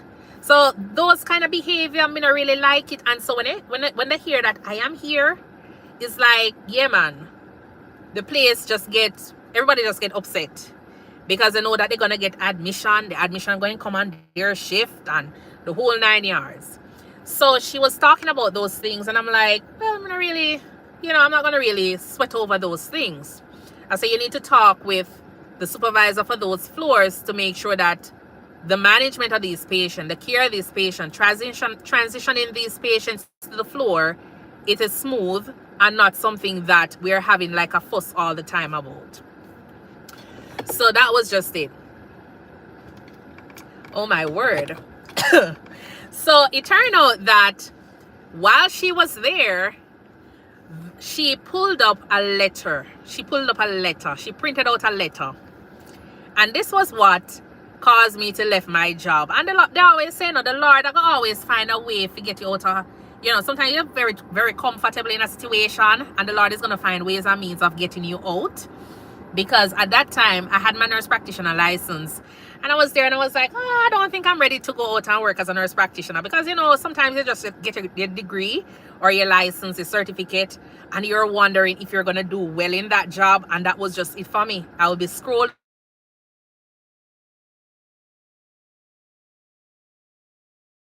And so I was just like, doubting myself. But anyways, when she pulled up the letter, she said, oh, do you know what happened on this day? And I'm like, I didn't have to even read. I just read the middle part of the letter. And I'm like, yeah. I said, who sent this letter? Who sent this email? Because this doesn't make any sense. Oh, well, she's not going to be able to tell me. So I say, okay. But then I read through the letter now in entirety. And I'm like, oh, this is the administrator on call. I said, she wrote this letter, because it never really look like somebody who write a a letter. Like, you know, somebody in administration wrote this letter because there was so much error. It just looked like probably, and I'm not being disrespectful, it looked like a fourth grader, not like a they're in 10th grade, fourth form. Like, that was just the language. It was just like so simple. There was so much error, whatever it is, that was going on in that email. So I was like, okay. So I said, why did she write this letter? Like, I can't understand why she wrote this letter. And I'm just here laughing. I'm just here smiling because I'm like, this is just weird. This situation happened, and the administrator on call was called into the hospital regarding something that had nothing to do with the emergency room. And then she's going to say that I. So she was like saying that I did something. So I'm like, I really don't understand. She's going to put it no to make it seem like I was the problem that day. And I'm like, I don't understand why she wrote this letter. So she put in the letter that the relative had problems with me because they said that I never gave them any chair. I'm going to say, but X, how many chairs can hold in those rooms? Mister, we're in one of the rooms right now and the door can hardly close with 2 chairs. How is it that 5 chairs are going to be holding in one of these rooms? She's like, what? I say, yes. How is it that 5 chairs are going to hold into this room with a hospital bed and a BiPAP machine? That doesn't make any sense. She didn't even come to any of us and said what the situation was at the end. She never asked us any question. There was a doctor. There were 3 nurses. She never said anything to any one of us. She came, she got her information, left, and that was it. You understand? So how is it that she's going to write a letter that she spoke to me? She said she spoke to me and I pointed to the door. And I'm like, since when a person asks a question and you use a hand gesture and answer the person, that's a problem. Like, she asks, where can she get a chair? And I say, oh, we have 1 chair in room 3. Like, when does that become a problem? Then she is going to say that the relatives didn't like Stacy and she doesn't like Stacy either. Oh my word. Hold on 1 minute.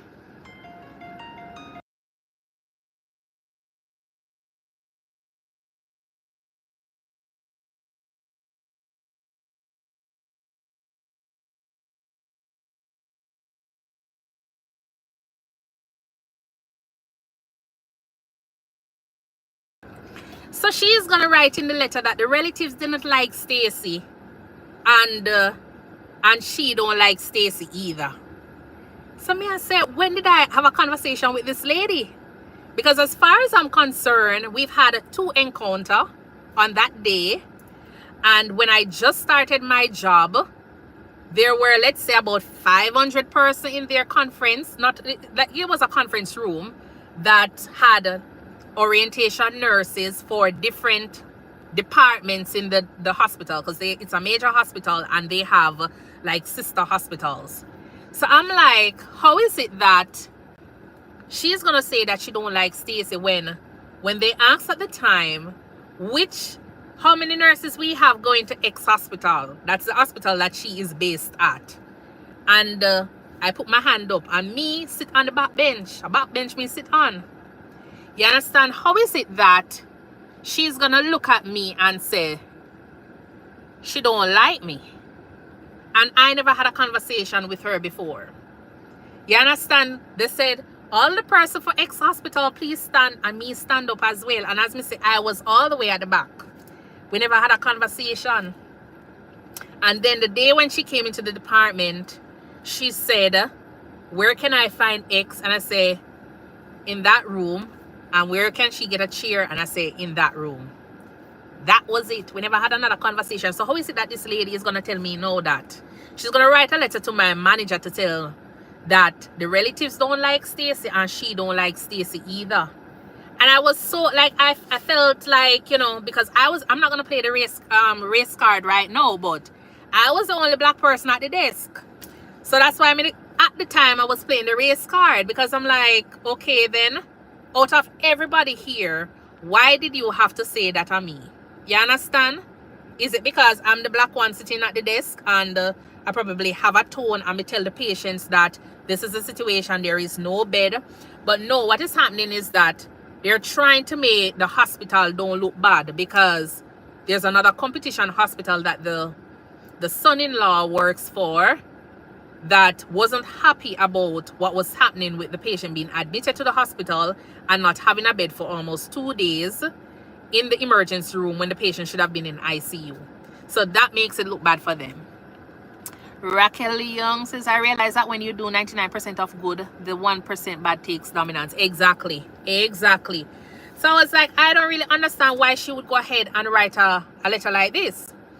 So I went ahead and I filed a complaint, because I'm like, this doesn't make any sense. I need somebody to answer this, because I have never had a conversation with this lady, but you're going to have a complaint about something already, you know, that we didn't have any issue with. We never had any part in. And then you're going to come and say that, oh, you don't like me. Like, how is it that you don't like me, ma'am? What is it that I did to you? You understand? So when I told the house supervisor, she was so shocked. She was so shocked, because I'm like, okay, then. I don't know. I said, did you say anything? Like, did I say anything wrong? Did I do anything wrong? I asked other colleagues. They were like, no. They're like, no, you need to report her. So I was advised to go ahead and report her to the ethics committee. And I tell you, when I tell you that these companies out there are so mixed up, when we tell you say they are so corrupt, you just have to be so careful when you're out there. So I went ahead and I remember initially I filed the complaint regarding the situation with the patient being transferred to the hospital that had no beds for almost 4 weeks. They changed the diagnosis, put the patient there, and that was it. The patient was in the emergency room. I filed a complaint on that. And it was a good thing I did that one, because you don't want it to seem like you have a complaint and both of them at the same time. They're going to say, but this not even look legit. Like if you have a decent lawyer, they can't say, oh, but both of them file at the same time. Probably somebody rub your shoulder wrong.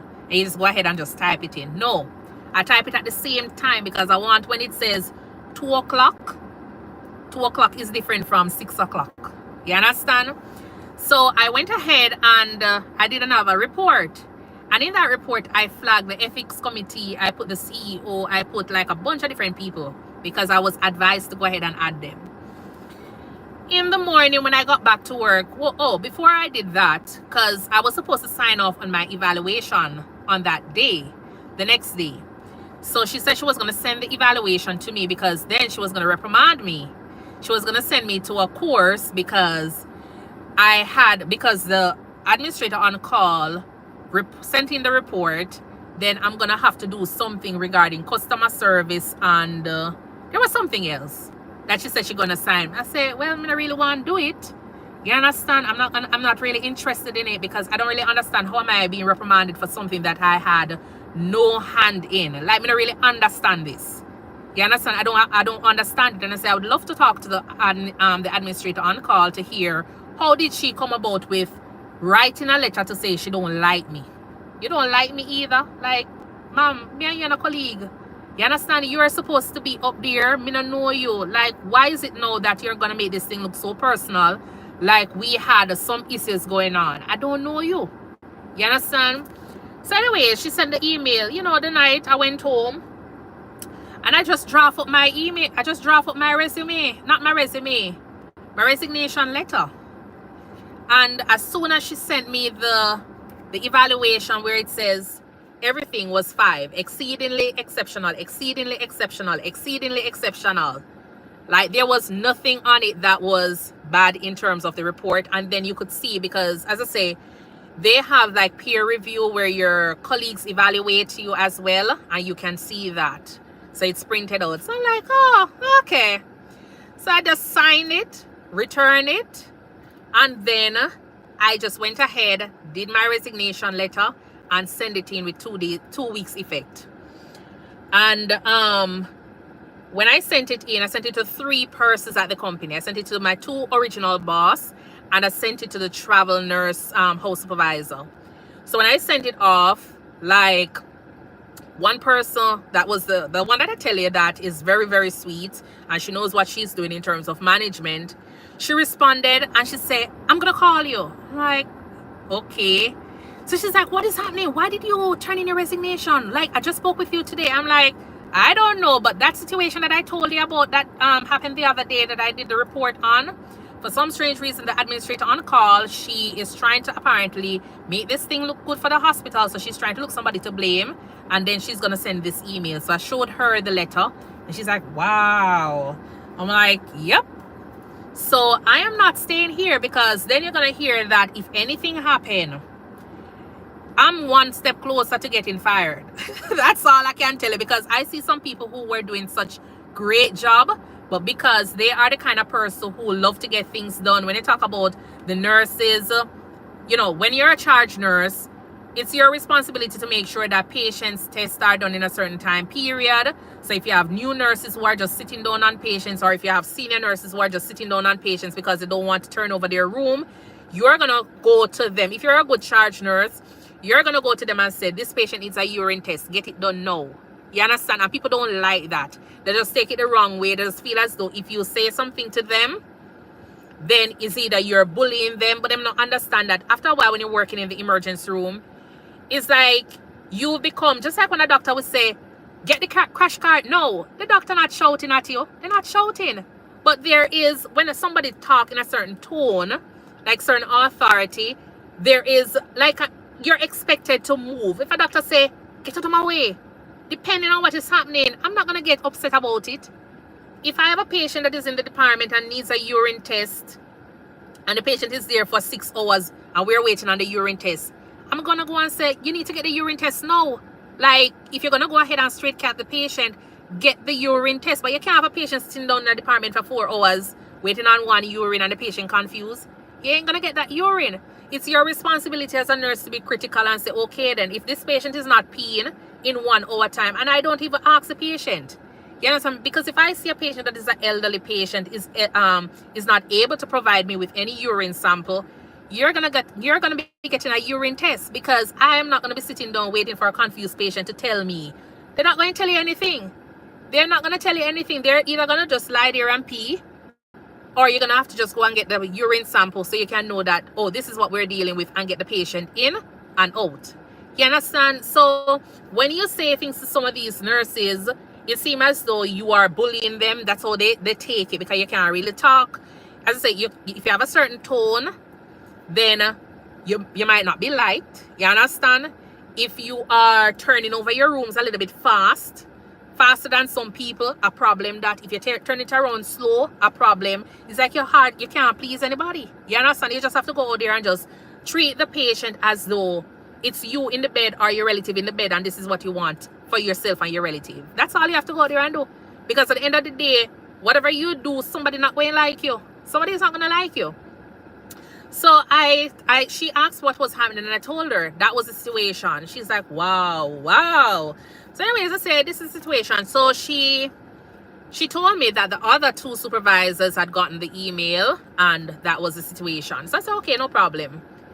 I tell you, when I sent in my resignation, it was around the time of the eclipse, and I had the time off. So what I did was, nurses are good with scheduling their day off with their off time, their day off with like any, appointments or whatever, like weekends and all. So I did set it up in a way that I would be off, and then it's the weekend, and then I would come back to work, and then that's the end of my 2 weeks after putting my resignation. And so I was working up to the time of my resignation period. But how I did it, I would have been like working almost 1 week, and then I would be done. That would have been it, because I'm just only doing the bare minimum. I'm not picking up any extra shift, regardless of how busy they were. I was just done. So I did my 3 days. I put them together, 6 days, work 6 days in a row, and done. So while I was off, remember, I sent in my resignation, and I tell you, the other 2 supervisors, it has been almost a year and a half, and to date, not one of them said, dog. Not one of them says, hi, Stacy, I got your resignation letter. Not one person was able to say anything. And I never said anything. When I was off on my off day, because I would have done my period for work, the days that I was scheduled to work, I got a call from HR to say that they got a report that I am missing work. Somebody there may say, missing work? I don't know what you're talking about. Yes, my manager said that I haven't been showing up for work. I said, well, as far as I'm concerned, I resigned 2 weeks ago. The last Saturday was on this day, and so I no longer work for the company, because the remainder of the days is my off day that was already planned from 2 weeks ago. At the time, not 2 weeks ago, 6 weeks ago, when they were doing the schedule. So I'm not missing any day. I haven't missed anything, and I have completed all my days. I said, they never tell you that I sent in my resignation, because I did send in my resignation. And so I work my days, and now it's my actual off day. So I'm going to really understand what she means by I've been missing work. So HR says that, okay, they're going to try. So she's like, you didn't miss anywhere? I said, nope, I don't miss any work. I show up on the days that I'm supposed to be working, and that's it. So she's like, she's going to call and find out from my manager what days I'm missing. I said, sure, because I'm pretty much interested. But at that time, I had already sent off the emails, the CEO, the CFO, everybody, you know, that has a O, the C and the O. I sent off all of that, because the day before I left for my last shift, I had gone in to look at remember I told you about a complaint that I put in on the AOC, the administrator on call, because of what she wrote and what was happening at the time and everything. So I put in that report at that time. So I went online to look at the status of the report. And that's why I tell you that people in management, I'm not being disrespectful or anything, but they're corrupt, and they would do anything at all to make themselves look good. So all I say is, don't trust people out there. Or if you trust them, just make sure you're documenting and trust them at the same time. That's all. That's all I'm saying.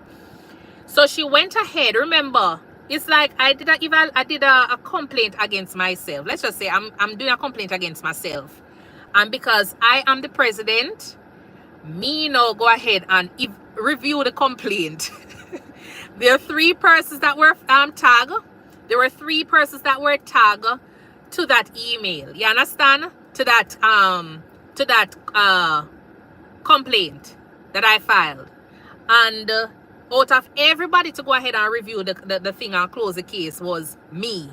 I remember I am the one that is being, you know, that the complaint is against. You understand? So it never really made no sense. Somebody called the house supervisor and I'm like, this doesn't make any sense.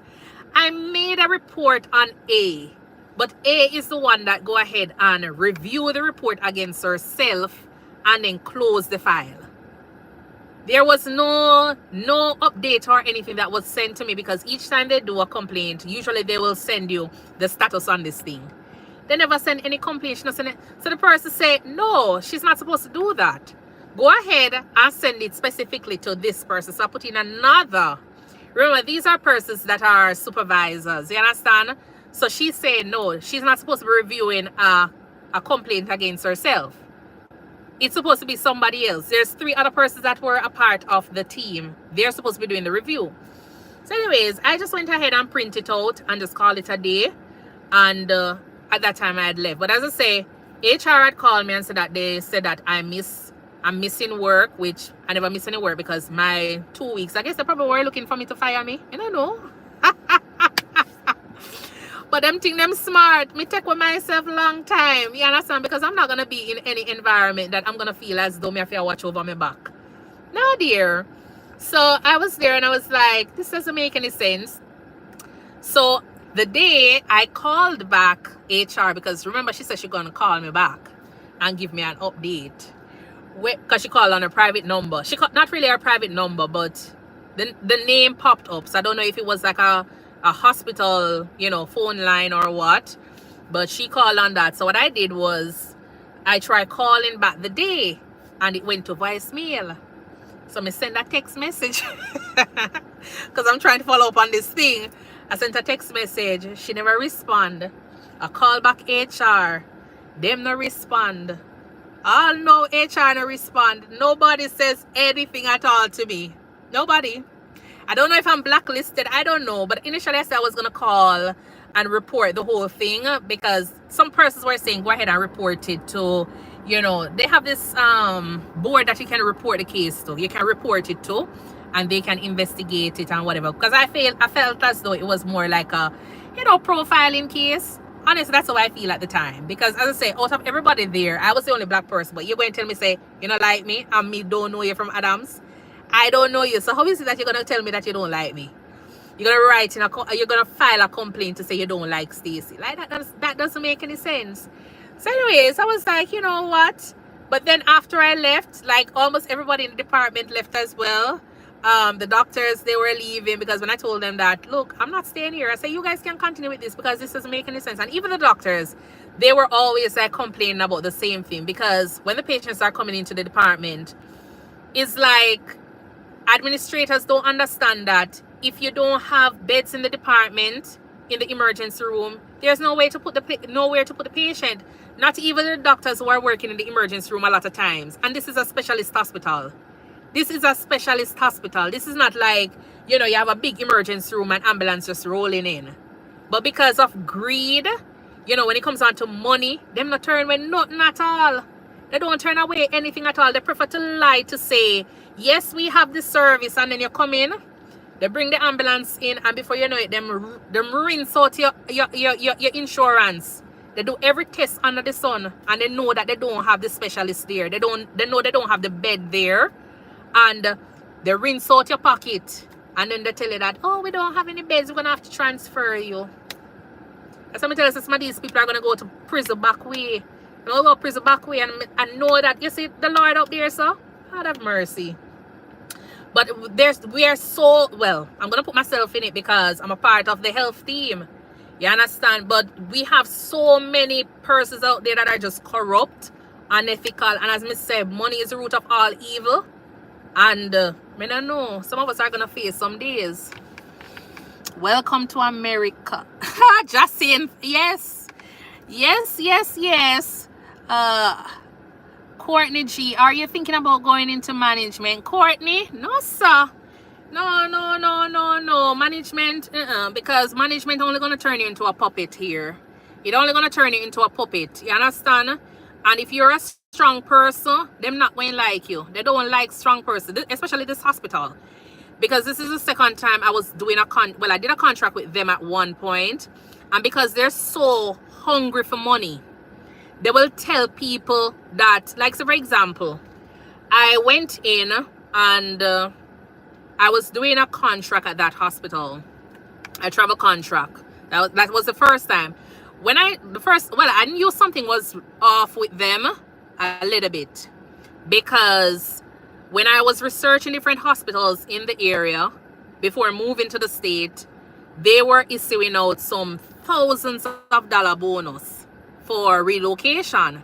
And me, I said to myself, like, why is it that this company is giving out so much money? The only thing I could think about is that people are not staying at that facility.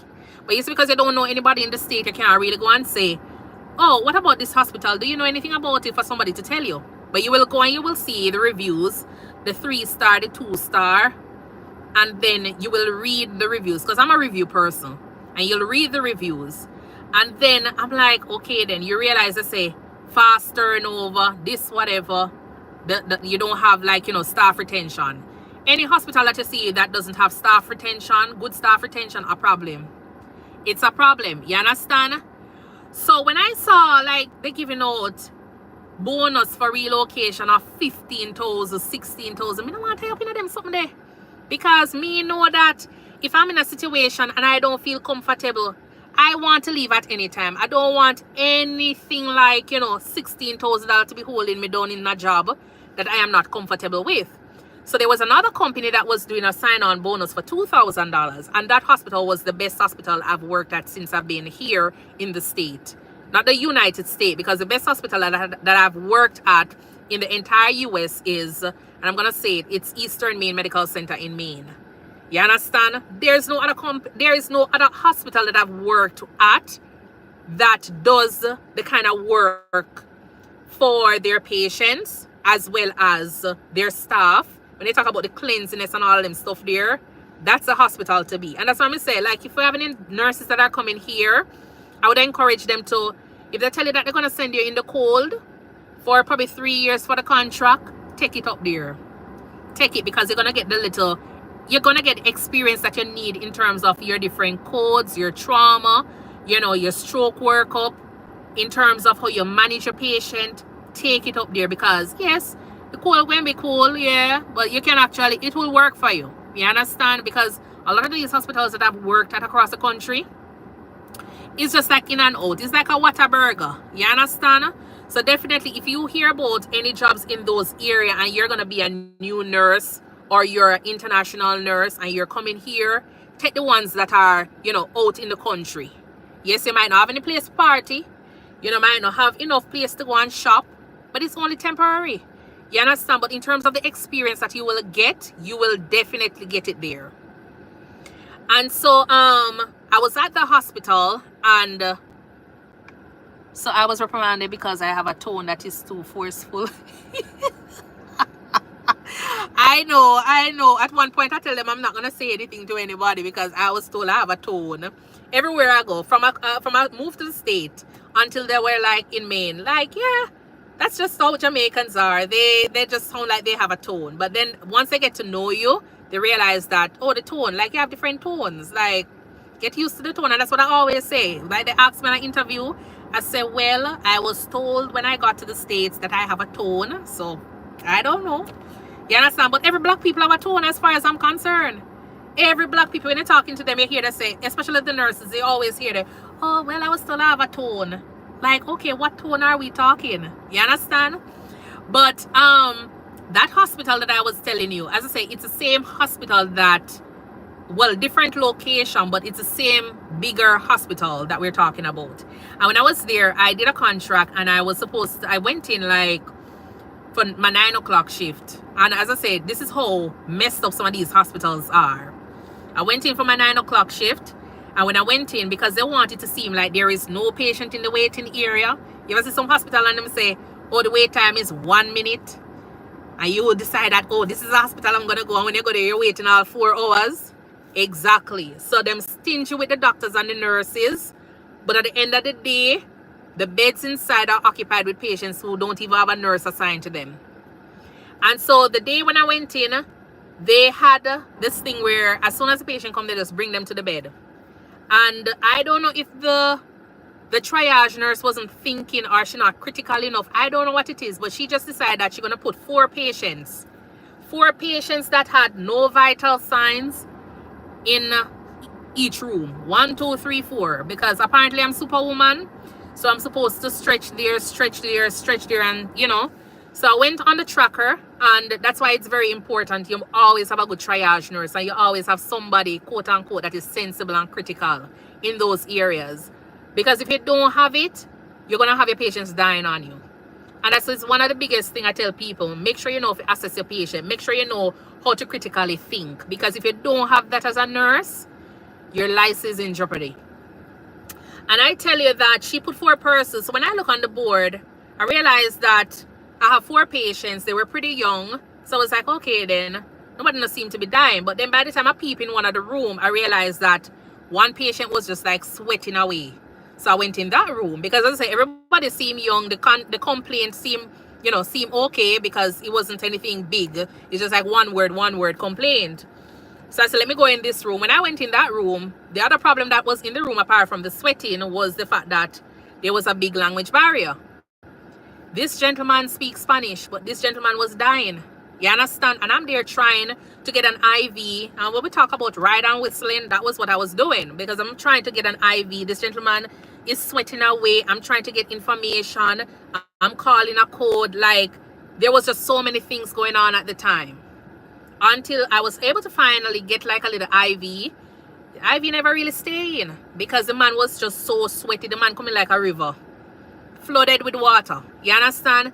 But I was able to get an IV started and a little bit of a blood. And at that time, we had this thing called point-of-care troponin, where we just check your heart, your blood level to see what your levels are for your heart enzyme. And when me tell you, so this man troponin was in the 60,000. This man was like having a massive heart attack.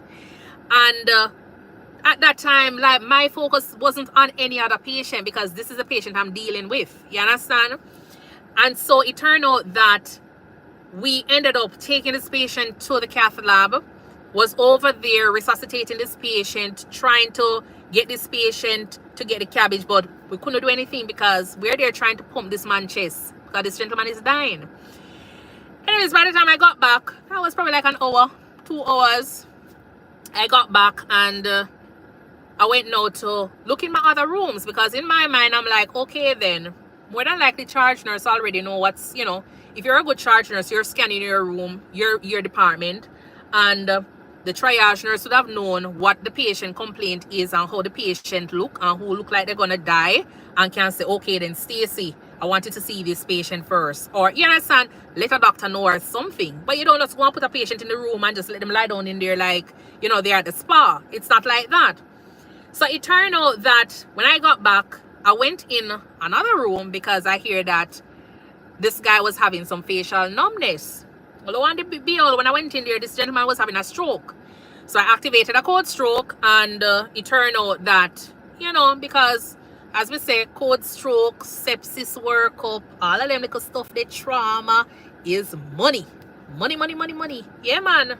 You know what, you know what, you want to cross every T and dot every I when it comes on to your trauma workup and sepsis workup because those are money making, you know, diagnosis, management. Because when I tell you, say them order everything under the sun for those workup. All when you run down the road down that side and you come back and your heart rate is elevated and you run outside in the sun and your temperature the 99 or 100, you are a sepsis workup. You understand? And that is what nobody is really looking at the patient, like the patient, the signs and the symptoms itself and the complaint. Them just look at one thing. The vital sign says your heart rate is high. Like I could be here laughing away in the car and the car hot, and they come and they check your heart rate and your heart rate is 110. You're tachycardic. Yes, you're tachycardic. And if I run outside now and the sun is hot, it's what, 83 degrees, and I come back inside and my temperature is 100.4. Me have a fever, so 2 vital signs that abnormal, and then because me a blow so hard because me I catch my breath. 3 vital signs, a full-blown sepsis. You're looking at a EKG, 2 IV, some fluids, some Lord have his mercy. But if you understand what I'm saying, you understand it was all about money. But that stroke patient activated it, and remember, I tell you, that patient came. So, for example, the patient came at 3 o'clock. So now I went in the room and it's 5 o'clock. That is the time I am seeing the patient. So what time am I going to write? I'm going to write the time for myself. This is the time that Stacy come because me I cover myself at any time. You understand? You can't write a time for something that you never see the patient. Because one of 2 things going to happen. You're going to be blamed for that time period, for missing out on that critical period of not seeing the stroke or activating at the time. And so your license is going to be at risk. But guess what? Hospital want to make them money. And them don't want to look bad because guess what? You are a stroke center. And if you are having a patient coming into your department, you're supposed to have a nurse, or your triage nurse is supposed to be able to identify a patient that has a stroke. So that way, as soon as the patient step right in, and you see the patient to drag them foot, you can say, code stroke. You understand? And activate it at that time, because we always say time, we always say brain is time and heart is time. You understand? So you want to make sure that you're on your P's and Q's with those. So hospital don't want it to be seen that, oh, the patient check in at 3 o'clock, but it's 5 o'clock that the code stroke activated. Because at 5 o'clock, guess what is happening? That is when I am putting in my triage, because the triage nurse never put in anything at all, not even vital signs, to say that the patient is here. The only thing they put in is the name and the complaint, which is the facial numbness, and that's it. You understand? So when I go and see the patient, I'm going to put the time for 5 o'clock. But they had a problem with that. I'm going to tell them, say, I know me and you another one day, because I'm not going to put any time for no 3 o'clock. Because then it's going to look like I am the incompetent nurse. And if you're not a strong person, you will be sitting there just like how you have a lot of these new nurses, because them see persons doing it and them get away with it. They just feel as though it is okay. It's okay for me to do it, you know. But it's okay until I get catch. You understand? It's okay until there is an audit or somebody dies and then your name is on that piece of paper with all of those, you know, issues that happened during that time. So I told them, I'm not changing no time. This is the time that I present to the bedside. I'm not changing the scene of the crime. 3 o'clock is the time the patient checks in, and 5 o'clock is the time that Stacy is assigned to the patient. So that's the other thing. You have some persons who are okay with their charge nursing putting their names onto patients' profile to say that, oh, because you're assigned to bed 16, 17, 18, 19, they just put your name onto it. But me always tell people, say, no, me put my name on my patient. You understand? Because just imagine if when all 4 patients had come into the department at that time, if they had put my name on all the patients, 15, 16, 17, 18, because those beds are assigned to me, you can imagine that somebody would have thought that that patient is already triaged, or probably I've already eyeballed that patient and think that that patient is good to go, because me never going to say anything to a doctor and I never activated a stroke. But nobody is thinking about the fact that there is one patient that is always the sickest. Regardless of where you're at, there is always going to be one patient that is priority. And for me, when I peep in room number 18, out of the 4 patients, room number 18 was priority. And that's the one that I focus on. You understand? So at the time, nobody can say, oh, you're a superwoman, you're supposed to be activating a cold stroke and dealing with a STEMI patient at the same time. It don't work so. So I always tell people, don't assign my name to any patient. I know how to use a computer. If I don't know if to type, I know how to go ahead and click on my name. Because when I timestamp it at this time, that's the time that I am working with. I'm not working with no 3 o'clock time, because you feel as though you want your charts and your paperwork at the end of the year to look good. And you want it to seem like your hospital have 2 minutes wait time. On a side work. You understand? So that was the thing that me realized at the time. That was like a little bit, you know, we call it shaky. We never really like it. So I went to the manager and I said, me not really understand why your charge nurse is asking me to, go ahead and change the time from 5 o'clock when I am seeing the patient to 3 o'clock. I say it's her responsibility to triage the patient. You understand? She's supposed to be able to say sick or no, or not sick. And when I say not sick, we're talking about you have a complaint, yes, but it's not life-threatening. You can wait a little bit. You understand? So if she realizes that there's a patient with a stroke, me can't deal with a patient with a stroke and a heart attack at the same time. You understand? No care how good you are of a nurse, you cannot be managing those 2 patients at the same time. Because there's so much things that you need to do for your stroke patient, and then you have your chest pain patient to deal with. You understand? So I was like, you know what, after this contract, me ain't renewing none. But the thing about it is that, as I said, money is the root of all evil, because these hospitals, them know when they're doing wrong, you know, because they're the ones that are giving you the big bonus, and you can't turn it away. You will say, oh yeah, me sign one more contract. Yeah, I'll sign one more contract. Because guess what? Nobody wants to stay in those positions because they know that their license is at risk. So what they do is that they use big money.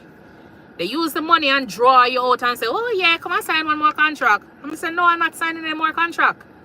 Because you are going to change the time on certain things, or you're going to want me to sign off on certain things. And then when me tell you no, you're going to hear that you're not being respectful.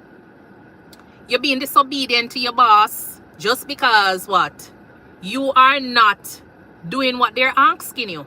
And even when you tell them say it wrong, them not care. What I'm going to do is that I'm going to let you go. I'm going to find somebody else who is able to do it. And then with that hospital, what I realize is that them have so much new nurses, because when new nurses come out, it's like they're just there and they're just wanting a job. When you leave school, you just want to come out and you just want to work because you want to make money. But you don't really understand that this is what is going on. And you don't really have anybody there to guide you, because you have persons who are charge nurses who are, you know, new nurse as well. Them not have no experience. They don't know what they're doing.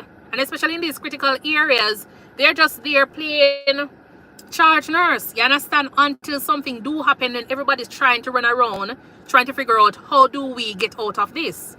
You understand? But as I say, money is the problem that is out there that is driving some of us to make errors with our license.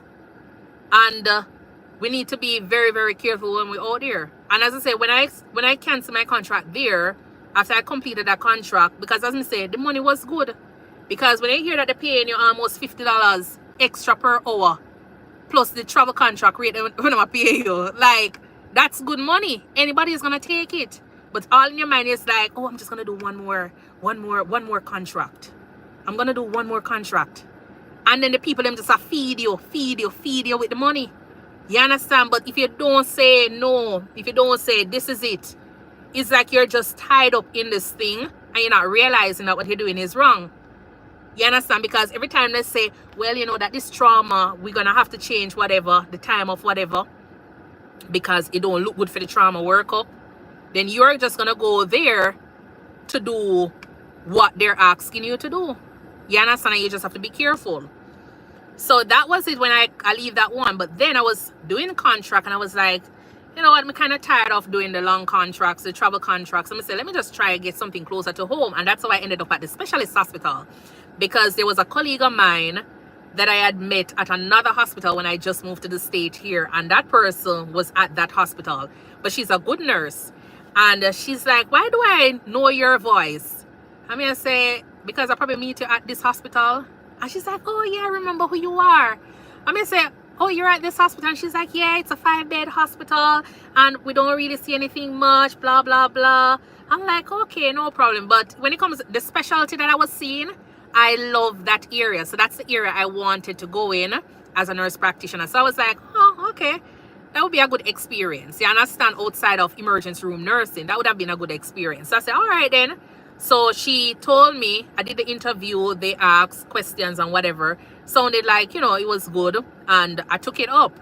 But then after a while, you realize it's like you're just constantly doing, you're working. The people them don't want to pay anybody to come and be secretary. They don't want to pay anybody to be operator. So even though they're paying you a good amount of money to work in that 5-little-bed hospital, it's like you're a housekeeper. You are working in the kitchen. You're a housekeeper. You are a transporter. You're an operator. Plus you're emergency room nurse and you're a registrar for the hospital. So tell me, how does that even work out? You understand? So it's like you're getting the money and then your license is at risk. And then when you tell people that, well, unfortunately, I couldn't take the call for operator because I'm not working as an operator. I'm working as a emergency room nurse. So when I have a patient that comes in and it's only me alone and another nurse that is having a patient who is on an LVAD machine or have a patient that has chest pain, shortness of breath, my priority is not answering phone. You understand? My priority is not answering operator phone. My priority is not trying to transfer a call to somewhere else or answering lab results for the rest of the hospital because nobody else don't want to answer the results, the call. That's not my priority. I am here as a registered nurse, and if a patient come, I'm dropping everything else that comes as additional roles that you have put in for us to do, because my focus is on patient care. My focus is not on emptying any trash. My focus is not on this, whatever. Those will come, but that's not priority. You understand? When you tell people that them don't want to hear, you understand? Because they're expecting you to be superwoman, and because you have some persons who already, you know, did it in the past, are gonna deal with it, and then probably leave, and then, you know, they've already set it that, oh, it can be done, and they don't complain about it. But when you know, say, well, this is the situation. We have 5 ICU patients here, and you only have 2 nurses. So guess what? You're gonna have to get a tech to come and do the operator.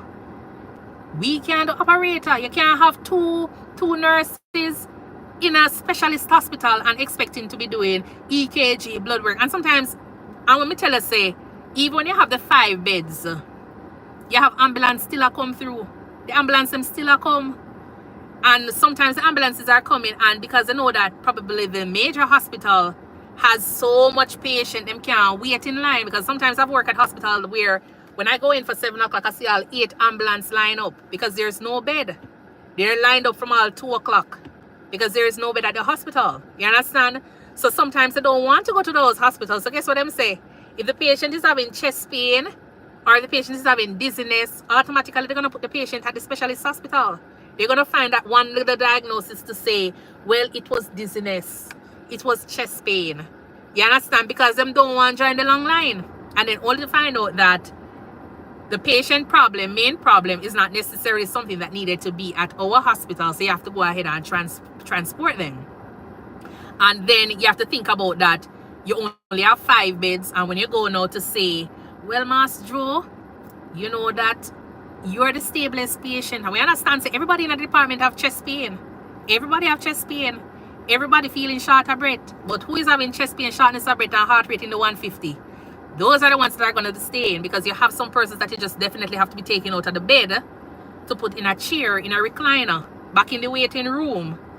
Just because you hear a patient, oh, the ambulance is coming and they have a patient that they're doing CPR on. Where are you going to do the CPR? You can't do it on the floor. It's not Jamaica we're at, where we're putting patients on the floor to do CPR because we have no beds. And that's where we just have to do it. You understand? We don't have any ambulance service calling us and say, well, you know, we have a 50-year-old who already have an IV. We don't have that going on in Jamaica. So when the patients do pop up, somebody do pop up with the patient and say, oh, them in the van back, or oh, they're on the seat having a baby. We have to figure out where we're going to go ahead and resuscitate these patients. So we're going to have to take patients out of the bed and put them on a chair. And it's the same thing here in some of the hospitals. We have to do them, and this is the US. We still have to do the same thing. But if you don't have strong nurses working with, it's problem for you. You understand? It's problem. But these are the same hospitals that are making all of these money. They're not wanting to hire extra staff to help out in those situations. You have your 5 beds occupied. You have patients that you're prepping for cath lab. You have a LVAD patient. You have a chest pain patient. And when you look outside, you see 2 ambulances roll up outside. You say, what's going on out there? Which one is the potassium one? Who is in the AFib? Like, you're wondering, where do you put those patients?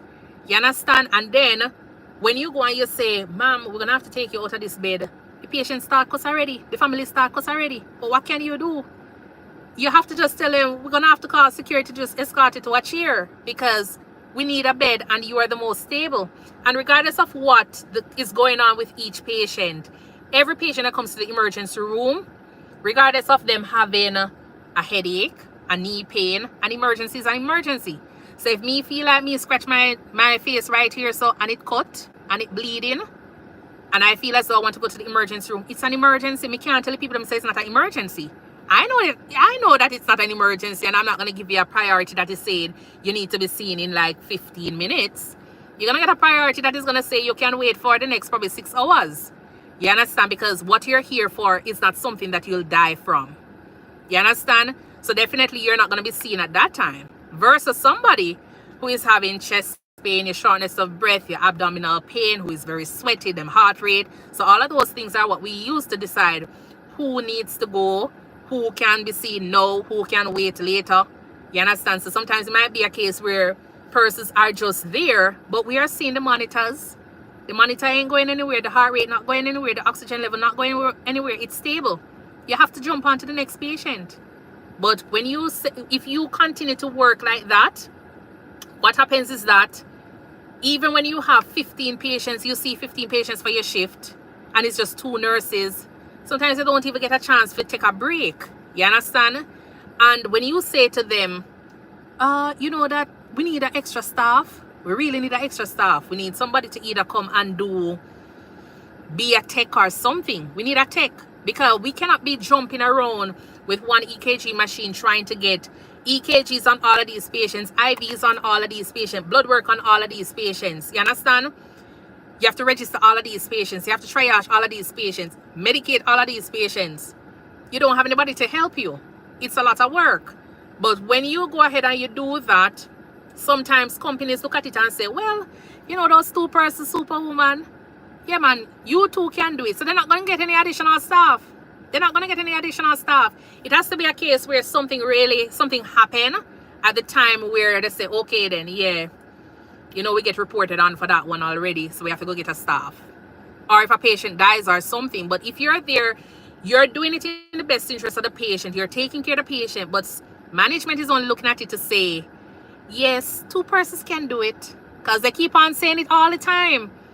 Oh, well, Stacy and X is there. They are okay.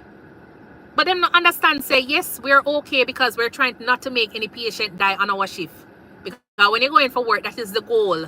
Make sure that everybody stays alive and nobody dies on your shift.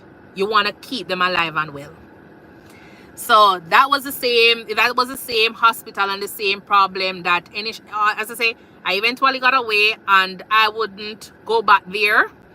I want to go back there and work. No care how much money they're paying, because as I said, they were paying really good amount of money. But when you go there, your license is so much at risk.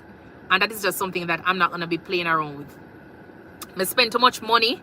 And even if I never spend the money out of my pocket initially, and I get student loan, I have to pay back my student loan.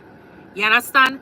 Too much money was spent. Too much nights sitting up, studying for an exam to come now and hear that, oh, the company want a turnover time of 30 minutes. So you have to behave like your speed to see these patients. Yes, we need to see the patients in a timely manner, but at the same time, it needs to be safe for everybody. It can't just be safe for the patient. It has to be safe for my license as well.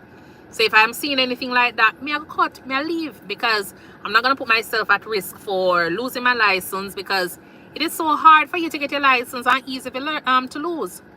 You understand? It is so easy for you to lose your license over some simple stuff, because at the end of the day, like with the patients there, as I say, a lot of charting wasn't being done on these patients. And sometimes I would say to the staff, like, go ahead and put in some notes. You can't just have a patient for so many hours and you're medicating, you don't have no vital signs, you don't have no notes, you don't have a presentation. Me say, how can you say that you take care of this patient when you have literally nothing to reflect that this patient had a subarachnoid hemorrhage? This patient was a stroke patient. The only thing you see is a triage note and a discharge note. That don't make no sense. So they're always like, oh, well, it was a lot of patients and we don't have enough staff. Find the time to go ahead and document, because you see, when something do happen, a lot of these companies, you think they're going to say, well, me take the blame for that 1 year. They're not going to say it, because guess what? They're not going to jeopardize themselves for you. You are just one out of how many thousands of nurses that they can hire. You understand? And as I say, if you put money in front of people, people will take it and they will continue. So if you continue putting a good amount of the pay rate, the hourly rate to persons, they're going to take it. So they're always going to have staff, but you are the one that is going to lose your life. So when it comes on to, these companies out there, and just make sure that whatever you're taught in nursing school, you just go ahead and practice it, and don't make money turn you into an idiot sometimes, quote unquote, sorry. But don't let money rob you of your license.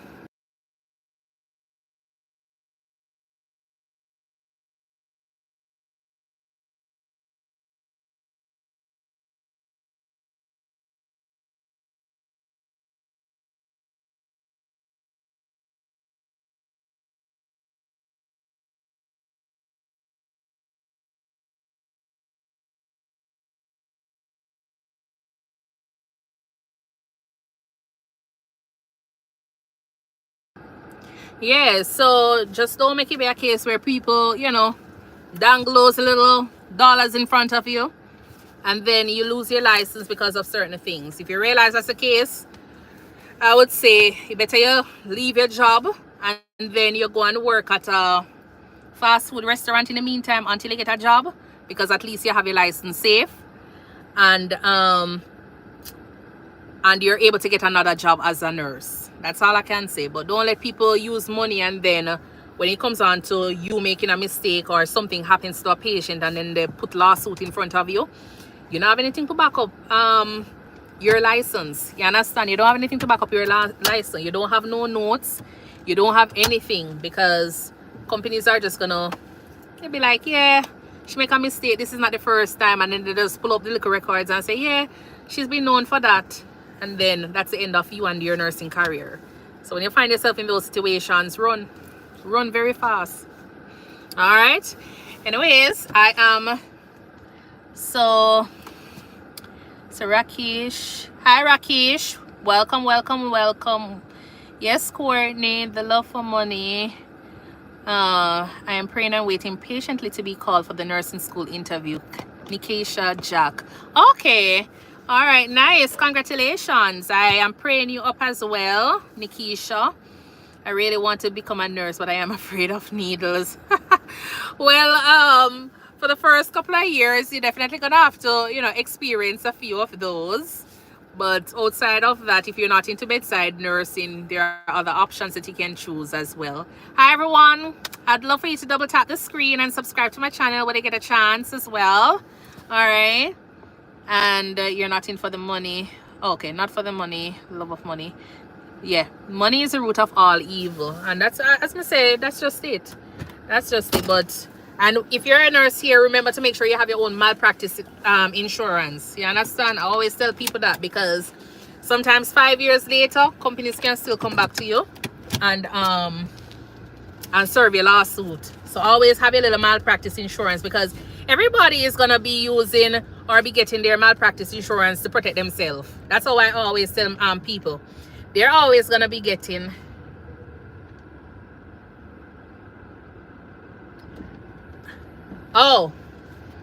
they're always gonna be wanting to get their own malpractice license to protect them as best as possible.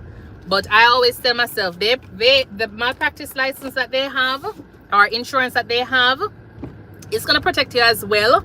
But for me just feel like, so when you have my own, when you feel like you're independent and you have your own, I don't know, I just feel a little bit more comfortable with it. So I would definitely encourage persons, always have your malpractice license, even if your company do have one, because you feel a little bit more safer with it.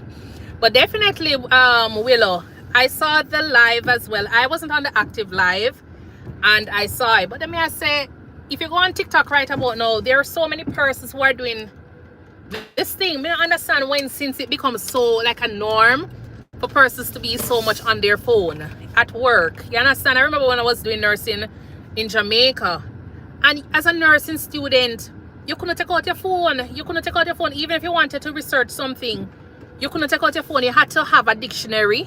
You understand? And your dictionary you always go to. You never did go to know Google and chat and all them stuff there. You have to think it through. So I'm kind of surprised that a lot of nurses are, so much into their phone at work, and then even going as far as doing the live stream. But then now she put out, says she wants to thing there. I think her license, or RN license, got suspended, but she has a LPN license that is still active, I was told. And so she still can go ahead and start working, continue working. But her license is being investigated currently, and so that's just it. So she's not able to work as a registered nurse, but she can work as a LPN. But I don't know if she just feel as though she don't want to work as a LPN anymore. But she created a GoFundMe page, which I didn't thought was a